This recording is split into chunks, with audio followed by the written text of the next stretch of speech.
Chapter 198. There was a moment of silence. The rebellious teenager said carelessly, "I don't have money, I can't afford it." The other boys also expressed that they were penniless. Seeing that they were all quite young, Xianxia couldn't bear it. "Why don't we just forget it? It's just a few eggs anyway, they're not worth much, we can't just let it go." Xianxia took out her phone and asked without looking up, "What's your guardian's phone number?" The comments began to scold. "It's just a few eggs, is it worth it? The child is still young, must she be so calculative? She's always bragging about being fair, rich, and beautiful. Why would she care about such a small amount of money? It's probably because she's stingy enough that she can become rich. Xiang is really outrageous. I know this kid, he's the son of our company's boss. Why would he steal?" "No, I have to tell our boss quickly." The rebellious teenager's body stiffened before he said stiffly, "I don't remember." "Your teacher's phone number?" "I dropped out of school." Xianxia looked up and stared at him for a while. The teenager felt inexplicably guilty under her gaze, and he felt that her calm eyes had already seen through all their plans. Xianxia put away her phone. "Then stay and work, pay off your debts with your labor." The teenager was stunned and said, "You're illegally using child labor. Yet you still trespassed into other people's homes and destroyed other people's property, causing me huge losses." Xianxia said indifferently. The benefits of having a lawyer as a brother were evident as she could casually use legal terms. The teenager was speechless for a while. What's a few eggs considered a huge loss? Why didn't this woman call the police? Have you forgotten about that chicken? What you're doing is considered attempted harm. The boys were rendered speechless and were ordered to clean the chicken coop by Xianxia in a daze. The girl avoided the camera and gestured to Li Jianyu. The two went to the side to talk. "Please find 2 people to get some information from. I suspect these kids have other motives." "Aren't they just a bunch of naughty kids?" Xianxia shook her head. "My intuition. They seem to want me to call the police, but if I do, they'll have a criminal record. Burglary was against the law." Li Jianyu was stunned. "What kind of operation is this? You want to go to the police station for a day trip? Were all kids nowadays so careless? If he really left behind a criminal record, it would be a stain for life. I'll let old Li and old Wang go. They're old foxes. It's not a problem for them to deal with a few brats." Under the pavilion, the guests were making jam together. Shui was in charge of washing the fruits, Shengguang and Xiangli were in charge of peeling and removing the seeds, Jiangxue was in charge of soaking them in salt water, and Xiangyi was in charge of boiling the jam. Jiangxue smiled and said, "We're basically the assembly line of the 2 under 1 roof jam production, right? Natural, organic, handmade. If you want to buy it, hurry up. Here, director, give me the link." 54,321. Li Jianyu wailed behind the camera, "Teacher Yin, how can you cheat people like this? Where can I get the link for you?" Laughter filled the air, and the atmosphere was harmonious. The livestream viewers were also praising Jiangxue. Although she was a senior, she was very humorous. Just then, there was a sudden rush of a car horn at the door. "Beep, beep, beep, a mystery guest?" Jiangxue asked in confusion. The program team's staff members were confused. They didn't invite anyone else. The crisp sound of high heels stepping on the stone floor could be heard from afar, and a woman dressed like a rich lady appeared in front of everyone. Chapter 199. Her makeup was decent, and her simple black dress was of high quality. Gathering her silk shawl, she looked around and said in a haughty tone, "You're filming a show? I order you, no scenes of me are allowed in the post-production, or you'll have to bear the consequences." When she arrived, she only knew that her son was at Little Rabbit Farm and didn't know that there was a live broadcast here. "Everyone in the show? Who are you, ma'am?" The audience in the live broadcast room was much more direct. What arrogance! Does she not even know that this is a live broadcast? Such a strong sense of superiority. It's obvious that she's been putting on airs a lot. Xianxia slowly stood up. What can I do for you? This is my home, isn't it a bit inappropriate for you to barge in without saying hello? Please find someone qualified to talk to me." The rich woman interrupted her rudely. Xianxia raised her eyebrows and crossed her arms, wondering if she should get the security to throw her out. Li Jinyu motioned for the cameraman to move the camera away and said tactfully, we're just… You're the director? Then you should be the person with the most authority here. That's good, I don't like dealing with those entertainers anyway. The atmosphere at the scene suddenly became extremely cold. Li Jinyu frowned. Please pay attention to your words. Being an entertainer is also a job. Everyone is born equal. The rich woman rolled her eyes in disdain and didn't want to argue with him on this topic anymore. She got straight to the point. Where's my son? I want to see him. At this time, the brats finally finished cleaning the chicken coop and were carried over by Lao Wang, the planner. He had just gotten some information and felt that the situation was more serious than he had imagined. It probably wouldn't be easy to solve. The rich woman saw her son at a glance and exclaimed, Rong, how did you get the wound on your face? When the troublemaker saw her, his expression suddenly changed and he turned to leave, only to hear his mother screaming. He just took a few rotten eggs. Do you know who my husband is? How dare you hit my son? Xianxia said calmly, let me correct you. First, his injury wasn't caused by us. Second, we don't care who your husband is. Third, taking without asking is called stealing. They are not taking, they are stealing. The young girl's logic was clear, reasonable, and convincing. The rich lady, on the other hand, was like a shrew.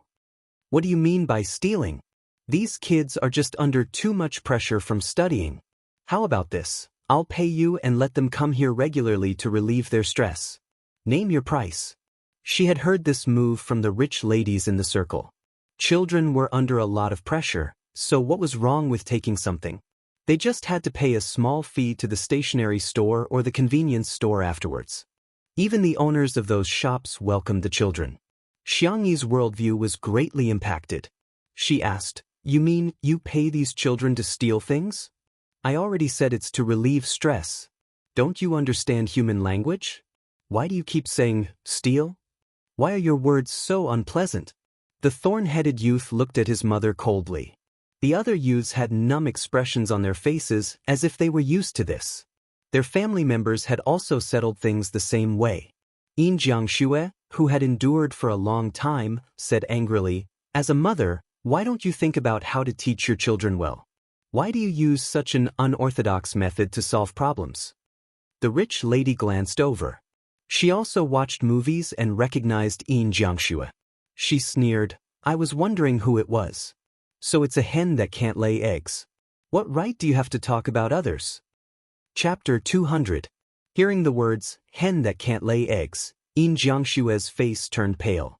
As the saying goes, don't hit someone in the face and don't expose their shortcomings. This sentence was the most hurtful to Xianxia. The netizens watching the live stream were also furious. Where did this shrew come from? I really want to slap her across the screen. Teacher can't give birth even if she wants to. She's already in so much pain, yet she still wants to expose her scars. I'm so angry. Mother loves children so much. She dotes on Shui like her own son, but she ended up being scolded by this crazy woman. I feel so sorry for her. Sheng Guang immediately hugged Xianxia and comforted her softly. Xianxia's eyes turned red. However, the rich woman was not ashamed and instead felt proud. You're jealous of others because you can't give birth. I can educate my son however I want, but it's not up to you to criticize him. Enough. The rebellious young man suddenly hollered and looked at Xianxia coldly. What did you say just now? Trespassing into someone else's home? She's already committed a crime. Aren't you going to call the police? The rich woman was dumbfounded. Rong, what are you talking about? I'm your mother. How can you let an outsider call the police and arrest your biological mother? Rong Hui clenched his jaw and turned away to avoid looking at her. Xianxia frowned, and the strange feeling in her heart grew stronger. Lao Wang, the planner, came to her side and whispered everything to her. Xianxia pondered for a few seconds and said, Forget it, it's just a few eggs. I don't really care. Besides, you've already cleaned the chicken coop as compensation. Take care, I won't send you off. The production crew was dumbfounded. How could she just let it go like that? The netizens also expressed their displeasure. The actress Xiang is just bullying the weak and fearing the strong. She probably thinks that this rich woman's family is rich, so she doesn't dare to go against her. What a coward. But all of a sudden, the young girl's tone changed. You guys are from Mingxi Boys High School nearby, right? Today is the homecoming day. I'll send you back to school and each of you will write a self-reflection in front of the form teacher. The rich woman yelled, Didn't you say that you don't care? Why are you writing a self-reflection? The youths were extremely excited. Rong Huai's Adam's apple bobbed as he suppressed his emotions and pretended to be nonchalant. Sure, send us there then. Xianxia said, I'll get the car. We've been together for so many years. One car isn't enough for you. The girl said calmly, Don't worry, I can fit you. It's a convertible. Rong Huai muttered in his heart, Could it be a convertible sports car? A few minutes later, everyone looked at the convertible tractor that Xianxia borrowed from Little Rabbit Farm and fell into a mysterious silence. The corners of Rong Huai's mouth twitched. Why does such a beautiful sister drive a tractor? What are you waiting for? I have a tractor license, Xianxia said calmly. Rong Huai got into the car expressionlessly. The other children followed. The lady said, Allow you to come down. How can you sit in this kind of car? Rong Huai said coldly, I just want to sit here. Aren't you busy? Anyway, there are teachers in school. You can leave now. Hearing this, the lady hesitated. She did have an afternoon tea salon to attend. Besides, the management of Mingxi Boys High School was very strict. As long as she was sent to school, there was nothing to worry about. At the thought of this, she took out her mobile phone and transferred some pocket money to Rong Huai. Rong, you have to listen to the teachers when you go to school, okay? I still have something to do, so I'll get going first. Send me a text message when you reach school. Staring at her back view, Rong Huai smirked sarcastically. Chapter 201. In her heart, her son would never be the #1 priority. Xianxia was about to set off when a tall figure suddenly appeared beside her, accompanied by a man's deep and magnetic voice. Let's go together. She turned her face to the side and realized that it was Shui. Naturally, she sat on her left. The driver's seat of the tractor was very spacious, so it was fine for one person to sit. However, the young lady felt that something was amiss. Before he had time to think about it, another gentle and clear voice sounded, I want to go too. Xianxia sat calmly on his sister's right. Brother wants to go too? It was fine for 2 people to sit in the driver's seat, but it would inevitably be a little crowded with 3 people. The slender girl was sandwiched in the middle like a vegetable leaf in a sandwich. Everyone was dumbfounded. The netizens were dumbfounded. What kind of operation is this? Could it be that the tractor is very attractive to Prince Charming? This scene is so funny. Is this a lifestyle variety show or a comedy variety show? 1, 2, 3, 4, 5, 6. As long as you have a tractor, you can have 6 men. I'm going to order a tractor now. The production team drove another car and followed them to film. Li Jinyu teased, We're considered to be filming an outdoor scene. Guys, give us some 666. Because this segment was too entertaining, there were fewer comments scolding Xianxia. In the beginning, Rong Huai and the rest were still a little nervous for fear that the tractor would be bumpy. To their surprise, the pretty girl was indeed someone with a driving license for agricultural machinery. Not only did she look ethereal when driving the tractor, but she was also very proficient at it. The tractor drove steadily on the road. Soon, they arrived at Mingxi Boys High School. Xianxia had heard of this school before. It was a very strict private high school, and there were rumors that going there for a few months was more effective than going to Transfiguration. Many wealthy and middle-class people in South City liked to send their children to this school in the name of training. It was said that the children who graduated from this school were very outstanding and self-disciplined. They were like geniuses. Xianxia turned around and asked, This is the place, right? The boys remained silent. After a while, Rong Huai gritted his teeth and said softly, Yes. In order to sharpen his acting skills, Shui had once studied a series of micro-expressions. He was keenly aware of the abnormalities of the teenagers. He exchanged a glance with Xianxia and reached a consensus through eye contact. There was something wrong with this school. Seeing the car at the school gate, someone from the security booth immediately came out with a stun baton in his hand and shouted, "Are you the students' parents? Didn't I tell you that cars are not allowed to drive to the school? Students have to walk from Bo Shui Road." Xianxia frowns almost imperceptibly. Wuxia Road is at least a few kilometers away from here. How can he walk here on such a hot day? Was this reasonable? That's not right. Why did you bring a camera? The security guard saw the camera equipment in the car next to them and his facial muscles twitched. Turn it off. Hurry up and close it. Otherwise, I'll smash it. This is illegal filming. Li Jinyu got out of the car and negotiated in a friendly manner. You guys, we are a variety show. May I ask if we can go in and record? It won't take long. The security guard objected anxiously. No. You must leave immediately. Otherwise, we'll call the police. Before he could finish speaking, a thin and tall figure appeared on the rooftop. He was so shaky that it made one panic. Chapter 202. Li Jinyu got a great shock and exclaimed, "There's a child over there." The netizens in the live stream were also shocked. Is he going to commit suicide? This is so scary. Quick, think of something. Oh my God, how did this happen? I always thought that committing suicide was a distant concept.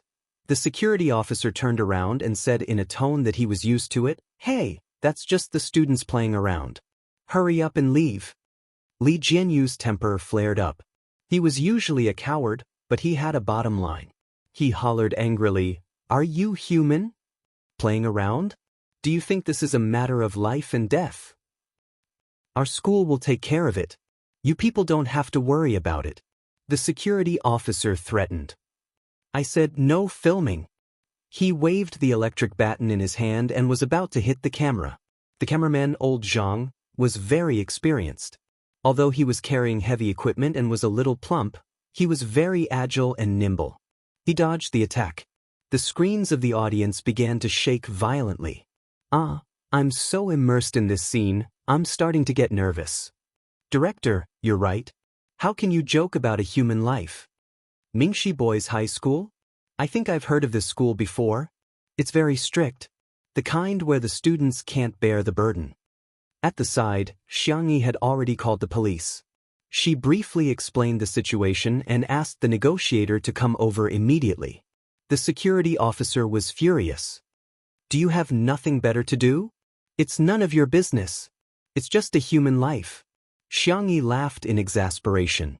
She slowly stepped forward with a domineering aura. The security officer subconsciously wanted to hit her, but she easily grabbed the electric baton and snatched it away. It's just a human life? Don't you have any respect for life at all? The security officer immediately cowered and hurriedly retreated. Behind her, Rong Hui suddenly said, "It's probably because I'm used to it." Don't spout nonsense. Hurry up and enter the school. Don't mix with these strange people. What should I do? I'm a rebellious person, but I don't want to do as you wish. Rong Hui licked the corner of his lips and said in a nasty and ruffian manner, "Sister, he looks so fierce. I'm scared." The young man tugged at the corner of Xiangyi's shirt and complained openly. The other boys also realized that Xiangyi was very reliable. They were like little chicks in the game Eagle Catch Chicks. One of them grabbed the clothes of the other and hid behind Xiangyi. It felt like a naughty child had found a backer. Shi Sui narrowed her eyes slightly. Xiangli was also unhappy. The two men had the same thought in their hearts. Little brats and whatnot are really annoying. The negotiators arrived as fast as they could. With the police leading the way, the security guards didn't dare to stop them this time. Xiangyi and the others also entered the school. The principal hurried out of the office and said in a dignified manner, This is a misunderstanding. It's like this, our school held an art exhibition some time ago, and this student was imitating performance art. He was used to brainwashing the parents of the students, thinking that the whole world would believe him. Unfortunately, no one paid any attention to him. Are you reporters? Which unit are you from? The principal broke out in cold sweat. Why don't you turn off this equipment first? You have to apply for an interview first. Rong Hui stuck half of his face out from behind Xianxia and stared straight at the principal, seemingly provoking and relieved. It's not an interview, it's a live stream. A live stream that millions of people can watch. Chapter 203. Boom. There was a thunderous roar and the principal froze on the spot as if he had been electrocuted. He immediately reacted and blocked the camera with his hand, exasperated. How can you live stream? Turn it off. Turn it off immediately. However, it was too late. The netizens in the live stream condemned. What kind of performance art is this? They're treating human lives like dirt. I feel like this school must be hiding some secrets. We must investigate. That Rong just said that it's nothing strange, but it's terrifying when you think about it. Does this kind of thing happen often? Under the efforts of the negotiators, the child on the rooftop was persuaded to come down. His face was pale and he looked extremely weak, but his mental state seemed to be normal. However, the moment he saw the principal, his body began to tremble uncontrollably. He was as helpless as a broken petal in the storm. It was fear that came from the depths of his soul. Boo-hoo! He subconsciously wanted to run towards the rooftop, but fortunately, he was stopped. Rong Hui watched this scene coldly, seemingly indifferent. However, his hands hanging by his sides slowly clenched into fists. Sister, he called out to Xianxia in a teasing tone. Are there many people watching your live stream? Are there 100,000 viewers? Xianxia said, I don't know, there should be. She had never paid attention to the statistics of 2 under 1 roof and had no idea at all. Wow, that's very influential. Rong Hui casually placed his elbow on Xianxia's shoulder, but he knew his limits and did not put his entire body weight on it. However, this action seemed very roguish. Before Xianxia could speak, 2 cold male voices sounded in unison. Take your hand away. Don't you want your hand anymore? The 2 men had a strong aura and their gazes were extremely oppressive. Rong Hui was a wolf cub who could easily deal with his peers, but he instinctively sensed danger when facing them. He retracted his hand resentfully and asked in a low voice, Sister, you have 2 boyfriends? Do you mind if there's one more? Xianxia said, Kid, you're asking for a beating. Rong Hui said, Sister, can't I think about it? Xianxia raised her eyebrows slightly, and the coldness in her eyes made Rong Hui's heart palpitate. The little wolf cub's atoms apple-bobbed as he swallowed his saliva. Sister, I'm good. I won't think about it anymore. Don't you think it's a little strange? Li Jinyu scratched his head. It's an indescribable feeling. Xianxia looked around and said slowly, sound. Li Jinyu's eyes lit up. That was right. It was a sound. Since it was homecoming day, there should be a lot of people in the school. However, other than Rong Hui and the other children, the campus was empty. Moreover, even though such a big thing had happened, there was not a single student in the corridor or by the window who came out to watch the show. Even the boys who went to steal the eggs with Rong Hui did not seem surprised at all. Their expressions were so numb that they seemed to have lost their souls. Rong Hui walked in front of the camera. His face was extremely photogenic, and when he smiled at the camera, he looked frivolous and dashing. Because if you make a sound, you'll be locked in the little black room. The principal roared, Shut up! Don't spout nonsense. There's something wrong with his brain. Don't believe what he says. Rong Hui tilted his head, and the scars on his face intertwined. His smile gradually faded, and he looked like a sickly teenager. What should we do? I seem to like being a mental patient. Chapter 204. The pop-up comments flooded in like a wave. Ah, his features determine my values. I love sick people the most. I love this brother. Am I the only one who thinks that Rong is very tough? The principal obviously has a problem. I'm envious of his defiant character.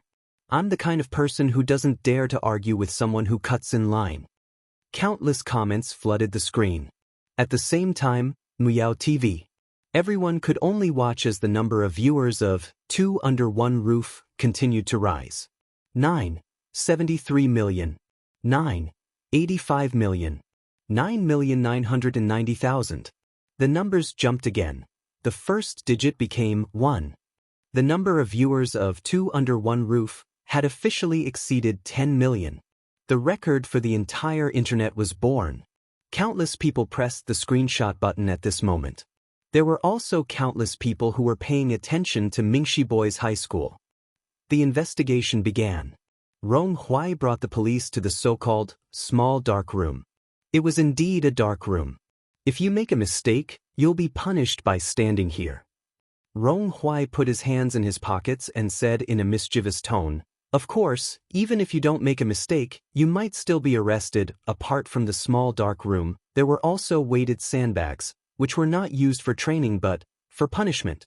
The teachers' offices were equipped with electric batons like the ones in the hands of the security guards. There were too many of them. There were too many to mention. Rong Huai's cynical mockery, coupled with the livestream footage, was simply shocking. Is this considered a school? Or a prison? F***CK, are they still human? They're running 5 kilometers at every turn and dousing people with water in the middle of winter. All personal items are confiscated when entering the school, and even their cell phones have to be handed over to the teachers. Even the text messages to their parents are edited by the teachers? Don't the students have any right to privacy at all? The principal tried to quibble. We're imitating foreign elite schools and implementing militarized management and gentlemanly education. The students who graduate from here are especially outstanding. Shi Sui suddenly asked, "What about those who haven't graduated?" The principal choked. The answer was self-evident. Children who could endure such a hellish and cruel education were naturally favored by the heavens. What was unbearable was that after being ravaged like this for so many years, his physical and mental health would definitely be severely damaged. This shows that some students are mentally fragile. Children nowadays are too sensitive and pretentious. That's why they're addicted to playing mobile games. Our school is helping them get on the right track in life. Shut up! Li Jinyu roared. Can you be a human? How painful must it be for the children to be tortured by you every day? How sad would the child's parents be if they knew what you did? It was quiet all around. Li Jinyu seemed to have realized something and turned to look at Rong Huai and the other youths. Their faces finally showed some expression. However, it was not joy. The corners of his mouth were full of bitterness and helplessness. Li Jinyu felt his scalp go numb. He couldn't believe it, but he had no choice but to believe it. The parents were all aware of this. The comments in the live stream exploded to the extreme. If there's a need, there's a market. Think about it carefully. Oh my God, how desperate must these children be? She doesn't want to spend time with her child, but she's willing to pay someone to beat her child? So the parents are all aware? They clearly know that the school will punish them, but they still sent their child here. In the oppressive and gloomy atmosphere, the girl's sweet and gentle voice sounded slowly like the sound of nature. It's almost time for dinner. Children, are you hungry? There may be more updates coming one after another. Everyone can go to sleep first. Warm again, Red Heart. I'm begging for votes. Chapter 205. Rong Huai and the others were stunned. This question caught them off guard. It seemed that no one in school or at home had cared about them so much for a long time. They were children who had been labeled as a disgrace. They were sent here for being rebellious, disobedient, and addicted to the internet, and were strictly managed. Apart from this cage, there was no place for them to hide and lick their wounds. They were most afraid of sudden concern because it was too confusing. Xianxia blinked and changed her question. Where is the cafeteria? Swish, swish, swish. The sound of potato peels being peeled was transmitted to the live stream through the sound recording device, comforting and healing. The girl's fingers were slender and fair, but they were very nimble. A potato was peeled clean in her hands in just a few seconds. There was already a pile of peeled potatoes in the plastic basin next to her. Li Jinyu asked, Sister E, are you going to cook lunch for these children? Xianxia answered calmly, there's nothing else I can do. Her hands didn't stop moving. After peeling the potatoes, she went on to cut the meat. These ingredients were sent over by the people from Little Rabbit Farm. In the kitchen of the cafeteria, there were only 2 pieces of frozen meat in the freezer. According to Rong Huai, They could only eat a few pieces of minced meat occasionally. There was a strange school rule that said eating too much meat would affect one's IQ, and students were advised to be vegetarian. However, the vegetables weren't very fresh either. The potatoes had sprouted, and the greens were yellow and withered. It was hard to imagine that these growing children usually ate such things. Yin Jiangxue and Xing Guang rushed over when they heard that she was going to cook for the children. Washing, cutting, and frying vegetables. It was supposed to be a boring and tedious task, but because of the girl's calm and confident expression, it seemed incomparably beautiful. In the live stream, there was still a lot of controversy about Xianxia. Are you kidding me? Why are you cooking at this time? Send the children home first. Is going home useful? Are they going to be sent to another aristocratic school by their parents to continue their transformation? Actually, I'm a little touched. Maybe humans are complicated creatures. Xianxia has a bad side, such as causing Dr. Xiang's hand to be injured. But she also has a good side, such as helping the kids from C7 and the boys' high school this time. Come on, it's just cooking and you're trying to clear your name? Did you forget how disgusting that B** Tisage Xiang was in the video? I'm new here, I don't understand what you guys are arguing about. I just want to say that I'm King hungry from watching this lady cook with a shovel. In the school cafeteria, everyone had a big pot. The pot was big, and the shovel was also big. Basically, they used a shovel as a shovel. The shovel was heavy, and the ingredients were in a big pot. Even an adult would find it hard to control such a dish well. Some irresponsible chefs would be too lazy to cook. They would just add water and boil it before sprinkling some seasoning on it. At most, it could be considered cooked. It could be said that it was difficult to swallow. However, Xianxia was seriously frying every dish in the pot. Her clean and milky white little face was covered in fine sweat. She didn't say a word and finished cooking 6 pots of dishes. At this time, the rice was ready. Let's get some food for the children first. I'll make seaweed and egg soup, Xianxia said to Ronghuai, who had been watching for a long time. The corners of the thorny little wolf cub's mouth twitched. You want me to get food for them? Xianxia didn't say anything and just stared straight at him. 1 second, 2 seconds, Ronghuai couldn't take it anymore. He looked away and whispered in a low voice. Don't look at me like that, I get shy too. Chapter 206. Students from all over the school gathered in the cafeteria one after another. If it were any other school, it would be extremely noisy with hundreds of boys gathered together. But here, no one made a sound, and it was so quiet that even the sound of breathing could be heard clearly. No one spoke, and no one had any expression. They were all numb, mechanical, and zombie-like. It was unimaginably oppressive. They didn't even dare to imagine what kind of means the culprit had used to make them so obedient. However, when the window was opened, the rich aroma of food filled the air. Following their bodily functions, they subconsciously chased after the source of the aroma. Plate after plate of piping hot food was pushed out. Vegetarian 3 delicacies, scrambled eggs with tomatoes, stewed beef with potatoes, grilled eggplant with sliced meat, vinegar cabbage, fried pork liver with cucumber. They were all very common cafeteria dishes, but they exuded a rare domineering aroma. The most intuitive feeling was that they were hungry. The demon-like cooks had disappeared and were replaced by Ronghuai and a few of his close friends. The young man knocked the bowl with his spoon uncomfortably and said arrogantly, "It's time to eat. Get your own plates and line up." No one dared to move, for fear that it was a dream. The group of children stared at the food eagerly, looking like they wanted to eat but didn't dare to. They were like stray puppies who only dared to hide in dark and dirty corners and didn't even dare to approach the trash can. In the live stream, I'm getting old and I can't watch this anymore. I'm in tears. Hurry up and eat. Everyone has to eat 2 more bowls, okay? They've trained people to be more obedient than dogs. Their goal has been achieved. It's their victory, but it's the children's sorrow. Finally, someone was really craving for food and slowly took the first step to the window of the cafeteria. Ronghuai subconsciously tightened his grip on his spoon, feeling like the protagonist of a comic who had been given the important mission of saving the world. Which dish do you want to eat? His tone was fierce, but he was very generous with the rice.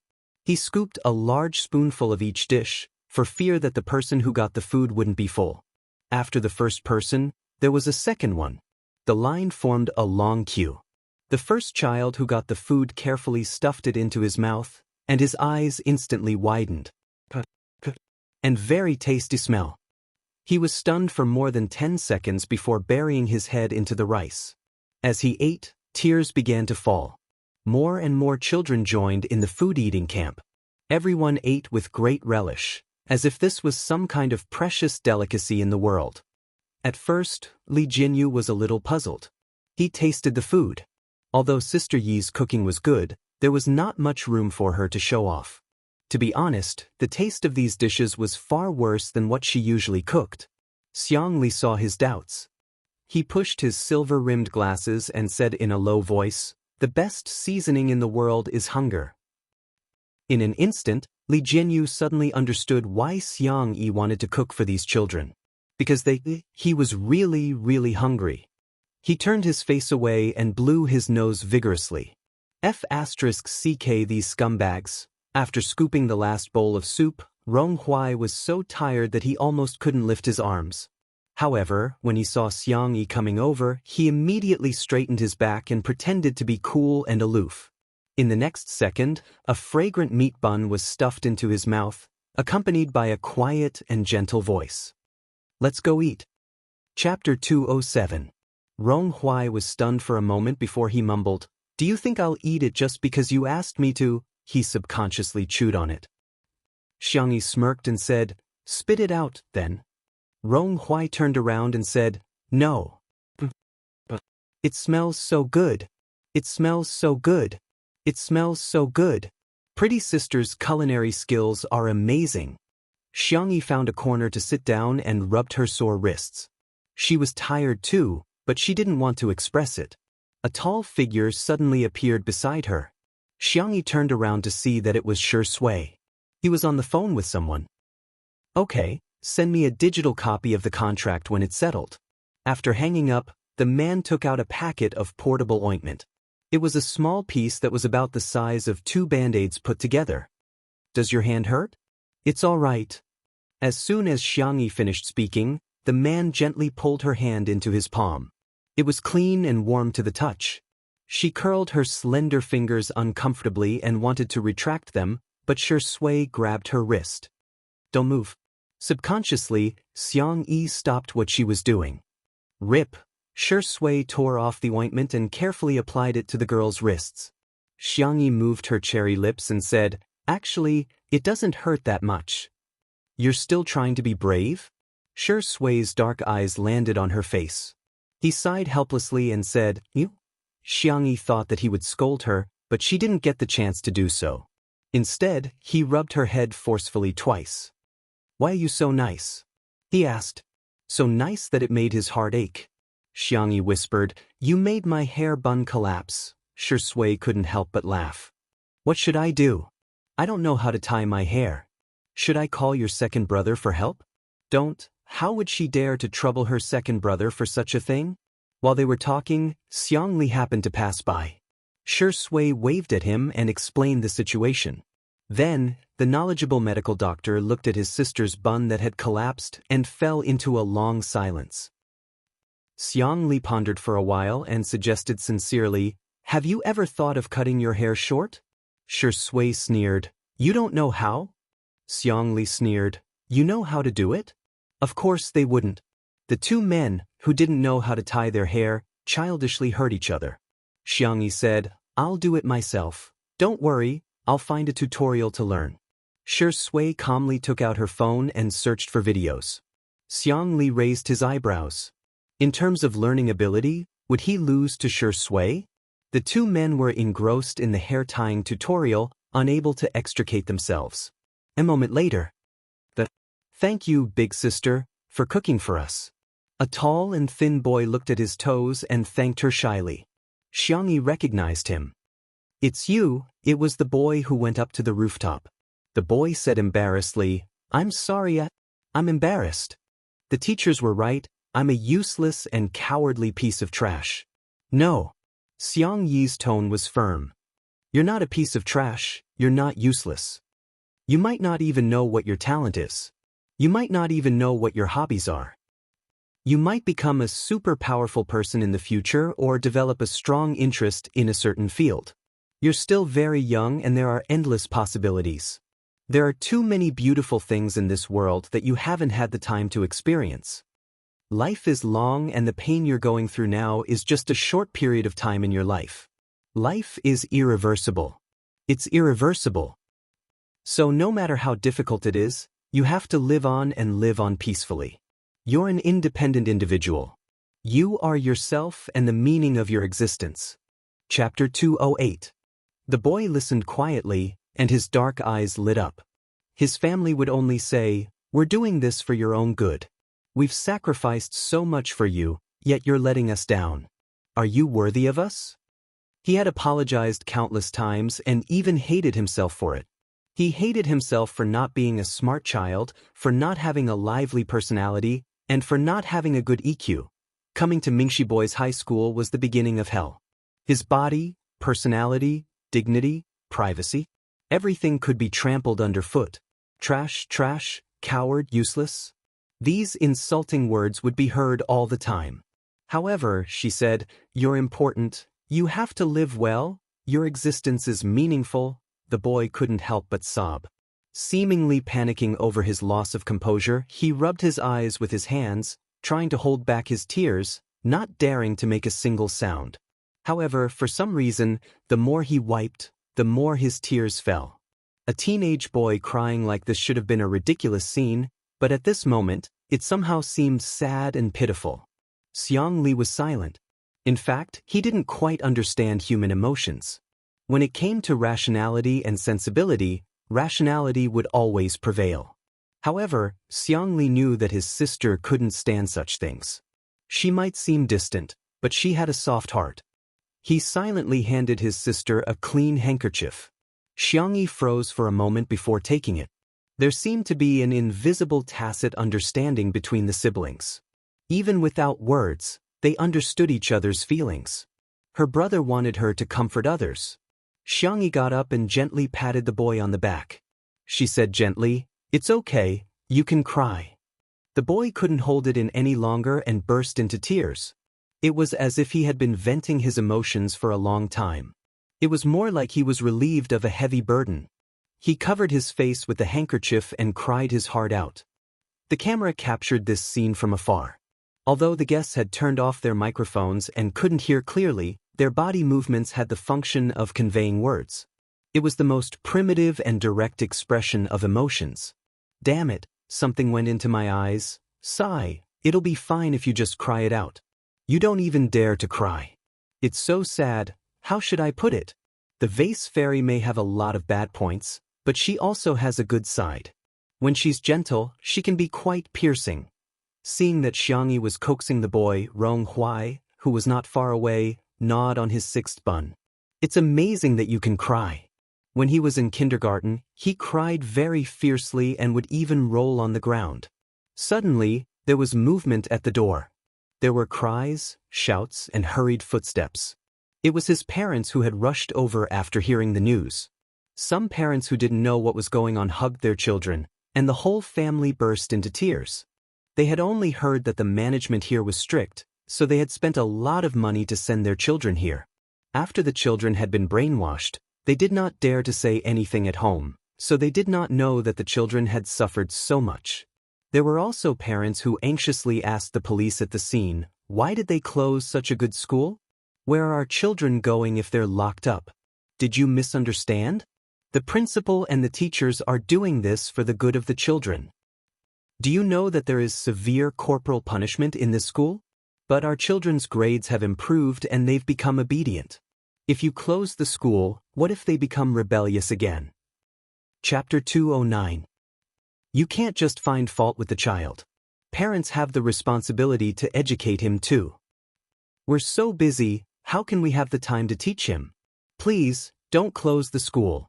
Upon hearing their conversation, Rong Huai's eyes were full of disgust and he was so angry that he ate another bun. What an annoying adult.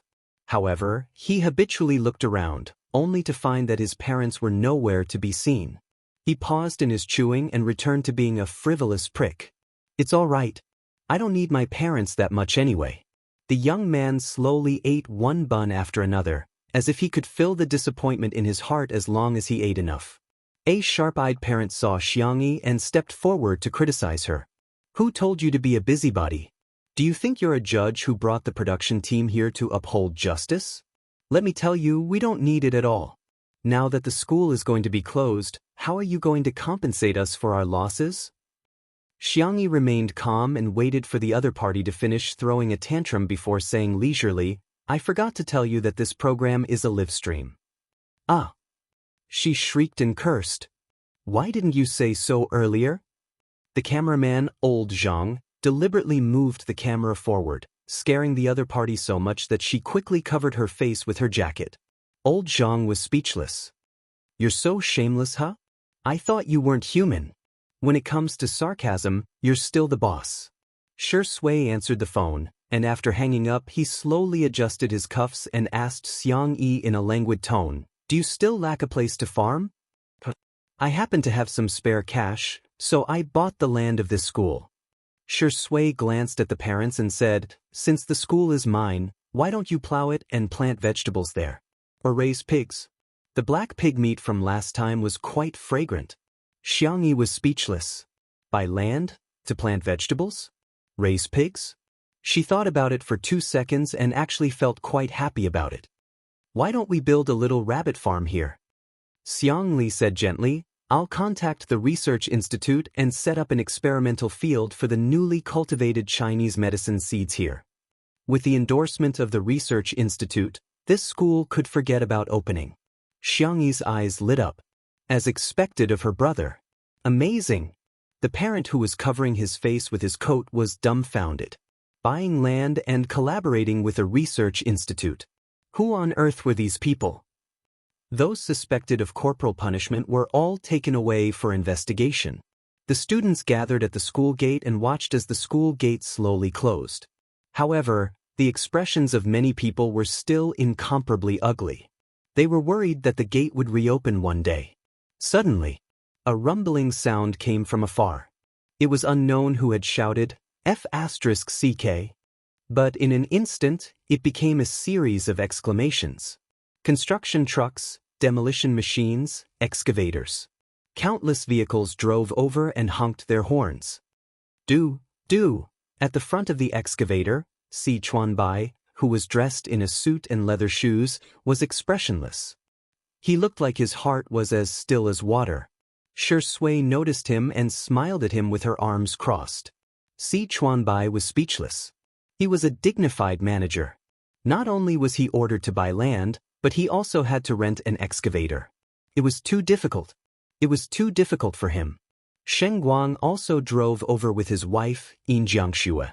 The two of them were carrying a plaque that had just been written. The elegant and unrestrained semi-cursive handwriting was written, Little Rabbit Farm 2. Chapter 210. In the live stream. This is so exciting. F***CK, are they going to flatten the school? I've been holding it in for a long time, but I still can't help but cry. I just want to say that Sister E is awesome. Shui is awesome. 2 under 1 roof is awesome. There were no insults in the pop-up comments at this moment, only support. When the first excavator knocked down the school wall, a loud noise suddenly broke out in the dusty scene. Cheers, roars, and applause formed a rhythm that made one's blood boil. Rong Huai had one hand in his pocket, and a smile slowly formed on his well-defined side profile. You guys were there to steal on purpose, weren't you? The girl's sweet and soft voice sounded. Rong Huai's body stiffened, and he pinched his ear uncomfortably. I'm not the kind of person to meddle in other people's business, the young man said stubbornly. Xianxia glanced at him and said, stealing, live streaming, blowing things up, calling the police, and exposing them. That's your plan, right? Rong Huai's expression stiffened. How did she manage to guess the brilliant idea that the few of them had spent so much effort to come up with? The young man kicked a stone on the side of the road and said awkwardly, Are you trying to say that this plan is very childish? Well, we want to be more mature too. However, they didn't know what to do. This was already the best plan they could come up with. When they learned that there was a live-stream variety show in the manor, they had never even watched it before, nor did they understand the influence of two under one roof. They rushed in recklessly without hesitation, not daring to cause too much damage. They even took a long time to mentally prepare themselves for the consequences of stealing a few eggs. After waiting for a few seconds, Rong Hui couldn't help but sneak a glance at her when she didn't answer. The girl's eyes met his, and her beautiful eyes curved into crescent moons. You guys did a good job. Thump, thump, thump, she's praising me. His heartbeat sped up like a drum. If there was a deer in his heart, he would have probably gotten a concussion. Rong Hui moved to her side, arched his thin back and coughed twice. Come on. Huh? Rong Hui saw the look of confusion on her face and said angrily, that. His voice became softer and softer. You even patted that idiot's back. Why didn't you pat me? In the next second, the girl stood on her tiptoes and used her soft and fair hands to rub his head a few times, just like how Shui coaxed her. Rong Hui was dumbfounded. Being touched on the head. His heart was like fireworks, but he said proudly, "You're so short. You have to stand on your tiptoes to touch my head." Xianxia pursed her lips. Your hair is so prickly, like a porcupine. The young man's hair stood on end. What do you know? This is my hedgehog hairstyle. All right. At this time, Shen Guang and Yin Jiangxue came over with the processed plaque. A slender wooden board was nailed onto the plaque. Yin Jiangxue said, "Little Xianxia, this is your farm. You should be the one to build it." Everyone turned to look at Xianxia. Not far away, machines roared and buildings collapsed, causing dust to fly everywhere. It was like the ruins in a doomsday movie.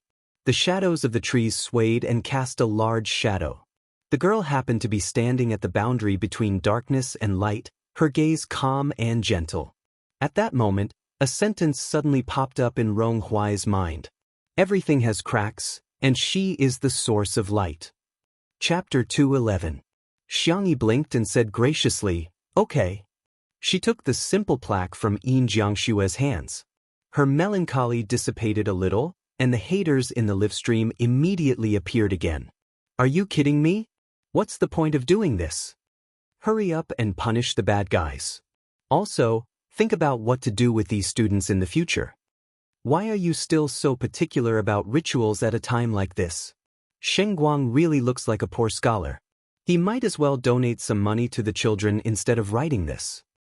Rong Hui was thinking about helping Xianxia dig a hole with a shovel, but before he could do so, he saw the girl pick a piece of soft soil and insert the plaque into the ground. She inserted it. Rong Hui? The netizens in the live stream? Although it's a muddy ground, how much strength do you have, little sister?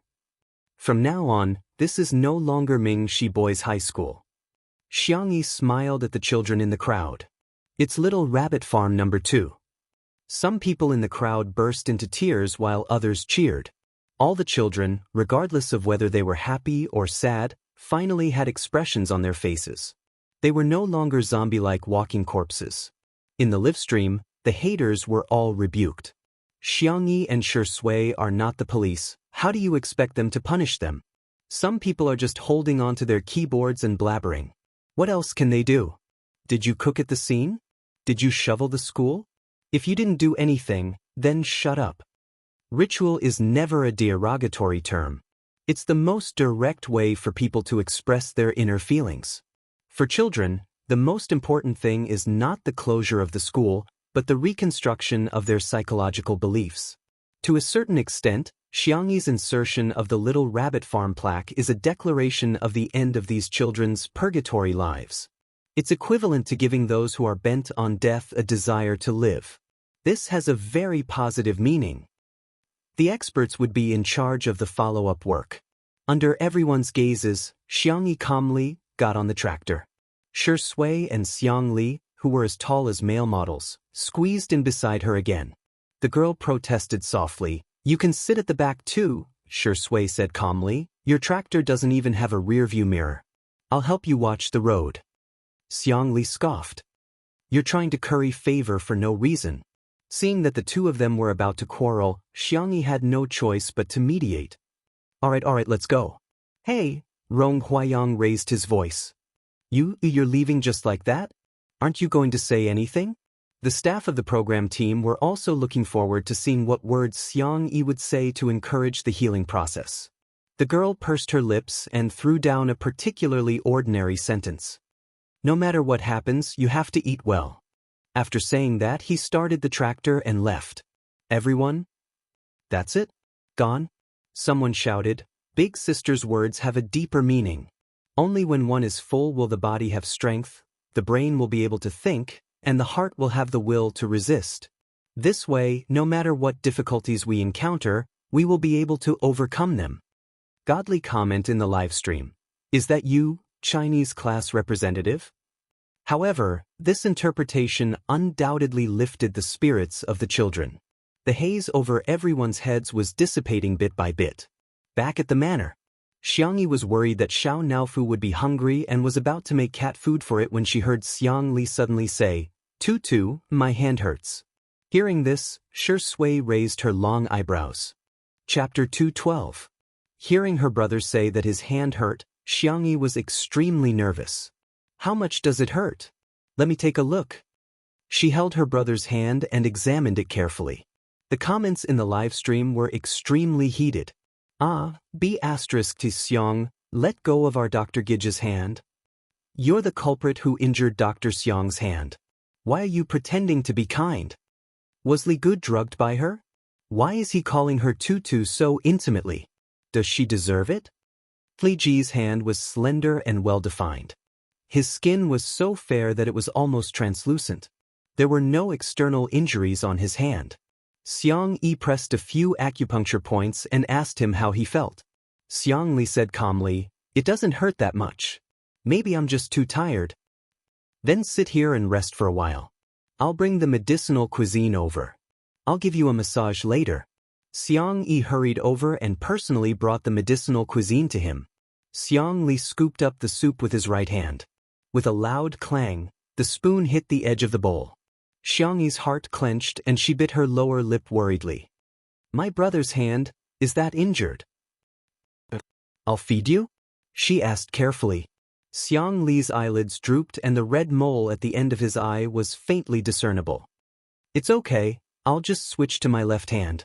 It could be said that he was a vivid portrayal of weakness and stubbornness. It was heartbreaking. Shi Sui was speechless. Fine, I'm impressed by his acting skills. Xiangyi watched him eat the medicinal cuisine. She wiped his hand with a warm towel and gently massaged his wrist. Her technique was professional and she used just the right amount of strength. Xiangli squinted his slender eyes in comfort. Xiangyi massaged him for more than 10 minutes. Are you feeling better? She asked. I'm fine. Xiangli's lips curled into a bitter smile. I'm used to it. Xiangyi was even sadder. She swore in her heart that she would definitely cure her brother's hand. Suddenly, Xiao Naofu, who felt left out, came to protest. It jumped into Xiangyi's arms and patted her shoulder with its pink and white paws, as if accusing her of being a scumbag. Meow meow meow. The baby tiger roared. Xiangyi said apologetically, Wait a moment, I'll cook for you. Xiao Naofu rubbed against her collarbone, aggrieved. Meow meow, Shi Sui. Very good, even this stupid cat came to join in the fun. Xiangyi went to the kitchen. Xiangli raised his hand and scooped up Xiao Naofu onto his lap. The white kitten was a tiny ball, about the size of his palm. Xiao Naofu, who still didn't know much about its second brother, turned over innocently, revealing its little belly. It flicked its tail twice, waiting for this cultured and refined man to serve it.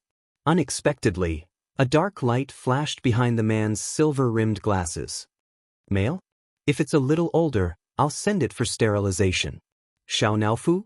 For once, Shi Sui agreed with him. Let's pick an auspicious day. Xiao Naofu was so scared that its tail curled up, its cat eyes tearing up. Woo, these two men are so scary.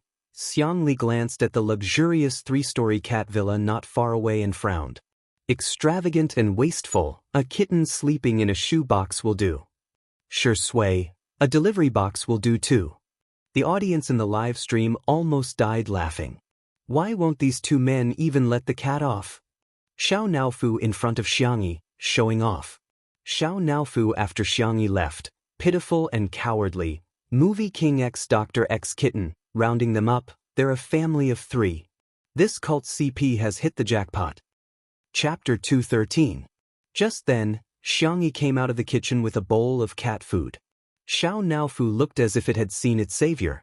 It bounced over and hugged the girl's slender ankles. What's wrong, Xiao Naofu? Xianxia bent down and pinched its little ears.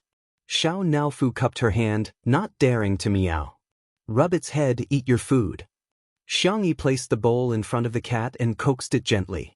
Xiao Naofu turned its grief into appetite and buried its head into the chicken and pumpkin rice. Xianxia looked at the two men on the sofa and asked uncertainly, "Did you two bully Xiao Naofu?" Although she felt that Sure Sway and her brother were not childish people, Xiao Naofu looked too pitiful. Sure Sway looked calm. Do I look like someone who would bully a kitten in your eyes? The man's rhetorical question stumped Xianxia. The girl struggled for a long time, hesitated, and shook her head. Xiao Naofu looked up from the bowl, its eyes wide open. Damn it.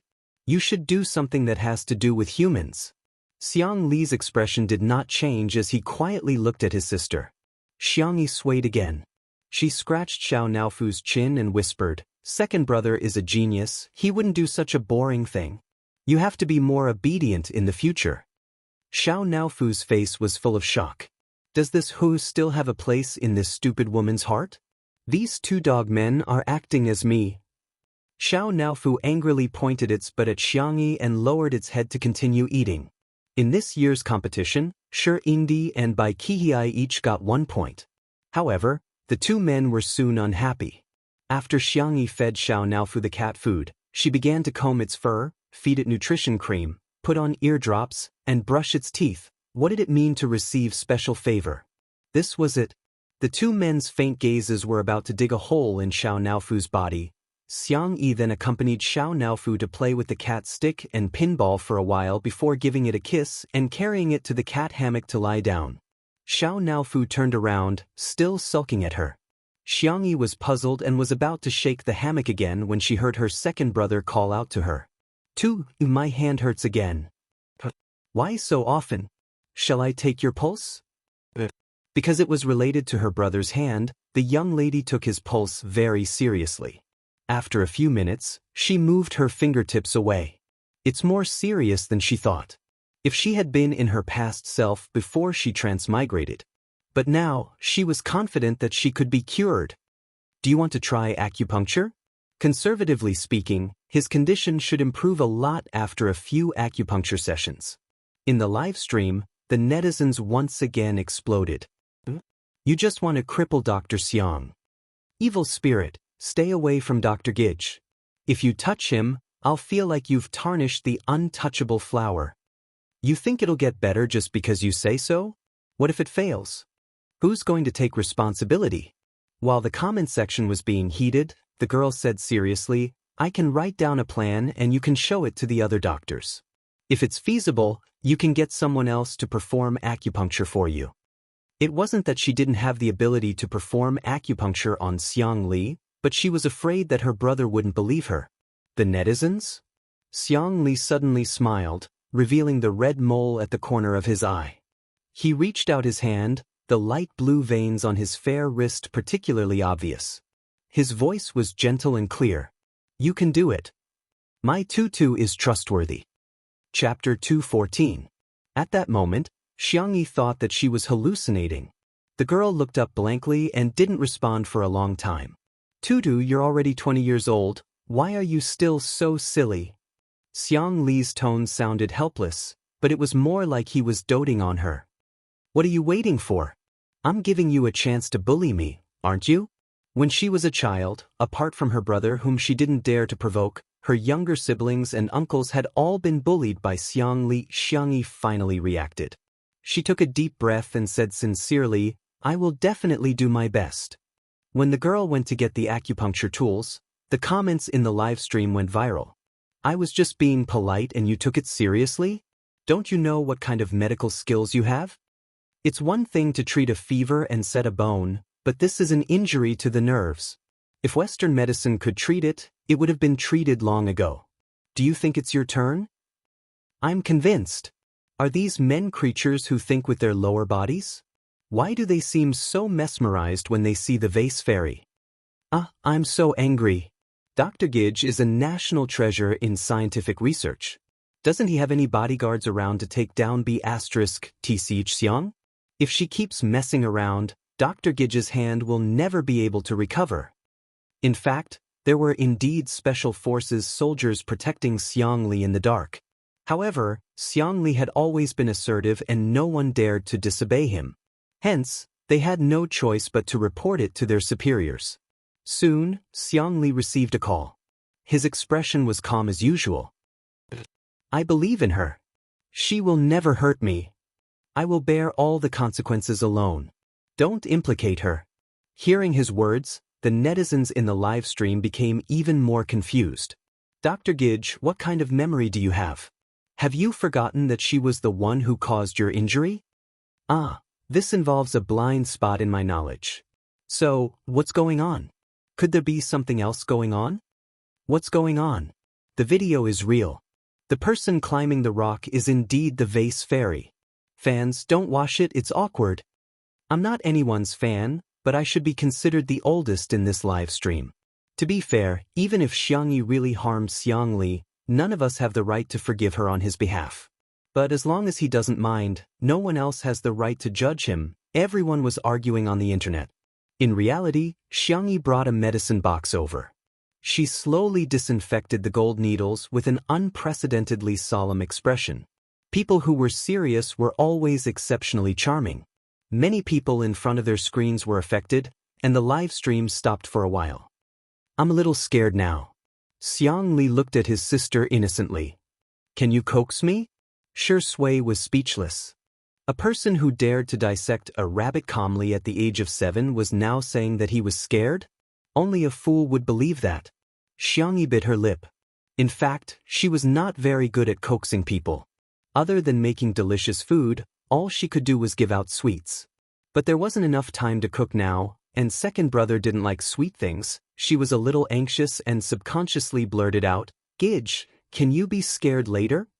The staff at the scene broke out in cold sweat. Sister E, we've only heard of eating later, but we've never heard of being scared later. Unexpectedly, Xiang Li's eyebrows relaxed into a smile. The gentle and refined man was obedient and cooperative. Okay, I'll try my best to wait. Everyone was speechless. Is that even possible? Xiangyi's face tensed up. Okay, I'm going to start then. Whoosh! The first needle accurately landed on the acupoint. Chapter 2:15.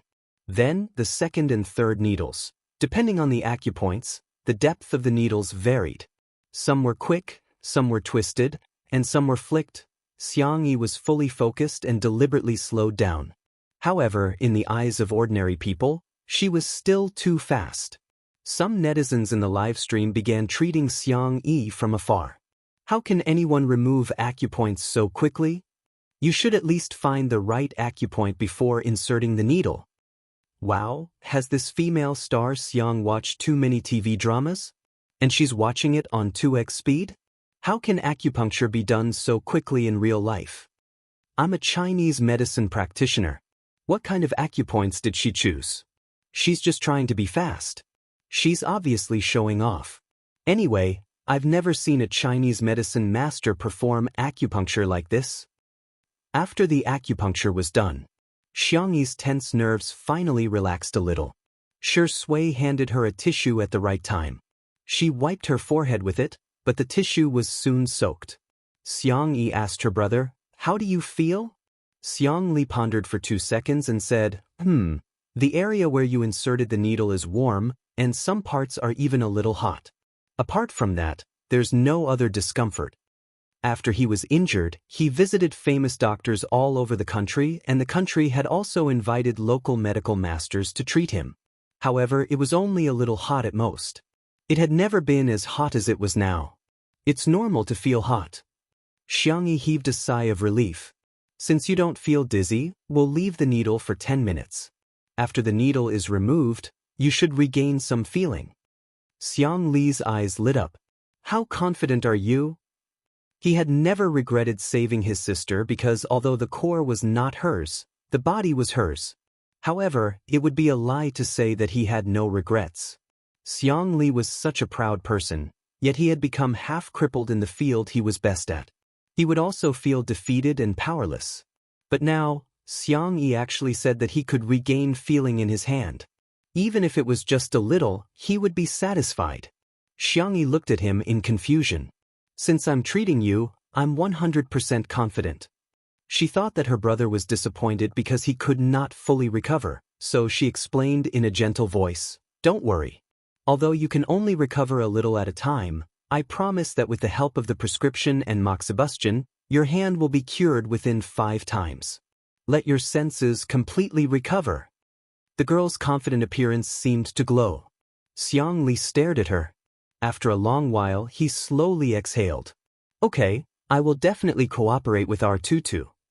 The seemingly calm young doctor's heart was surging with waves. His hand could be healed. It wasn't a possibility, it was possible.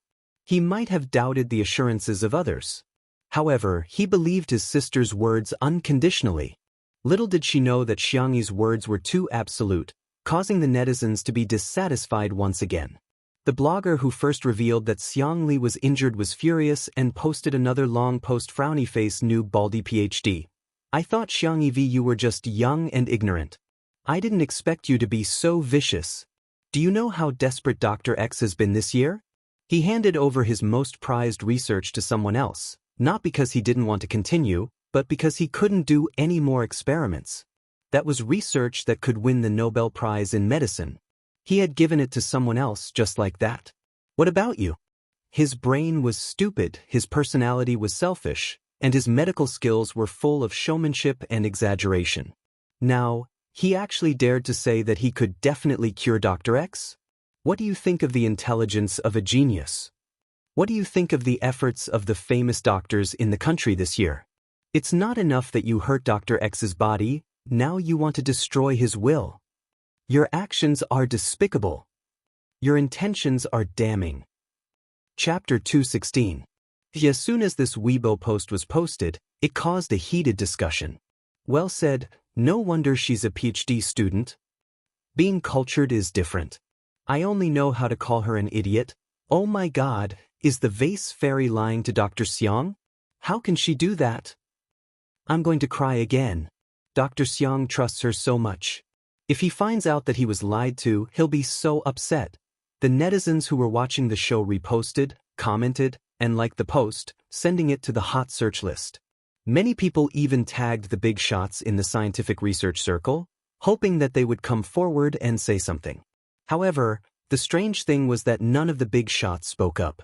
Some anti-fans took a different approach and tagged the Wuxia Traditional Chinese Medicine Association.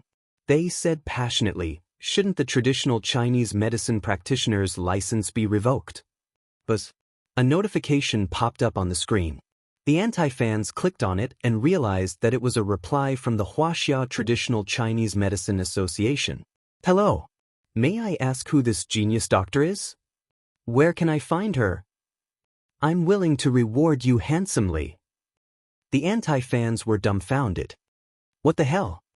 Official Weibo, have you been hacked? He hesitated for a moment before typing, "You don't have to thank me. She's a regular guest on a very popular live variety show called The Vase Fairy." After sending it out, he felt that something was amiss. After reading it several times, he finally reacted and hurriedly sent another message. Ahem, I'm sorry, I got used to calling her that. I almost thought that her surname was Vase. Her name is Xiangyi and her Weibo username is Xiangyi.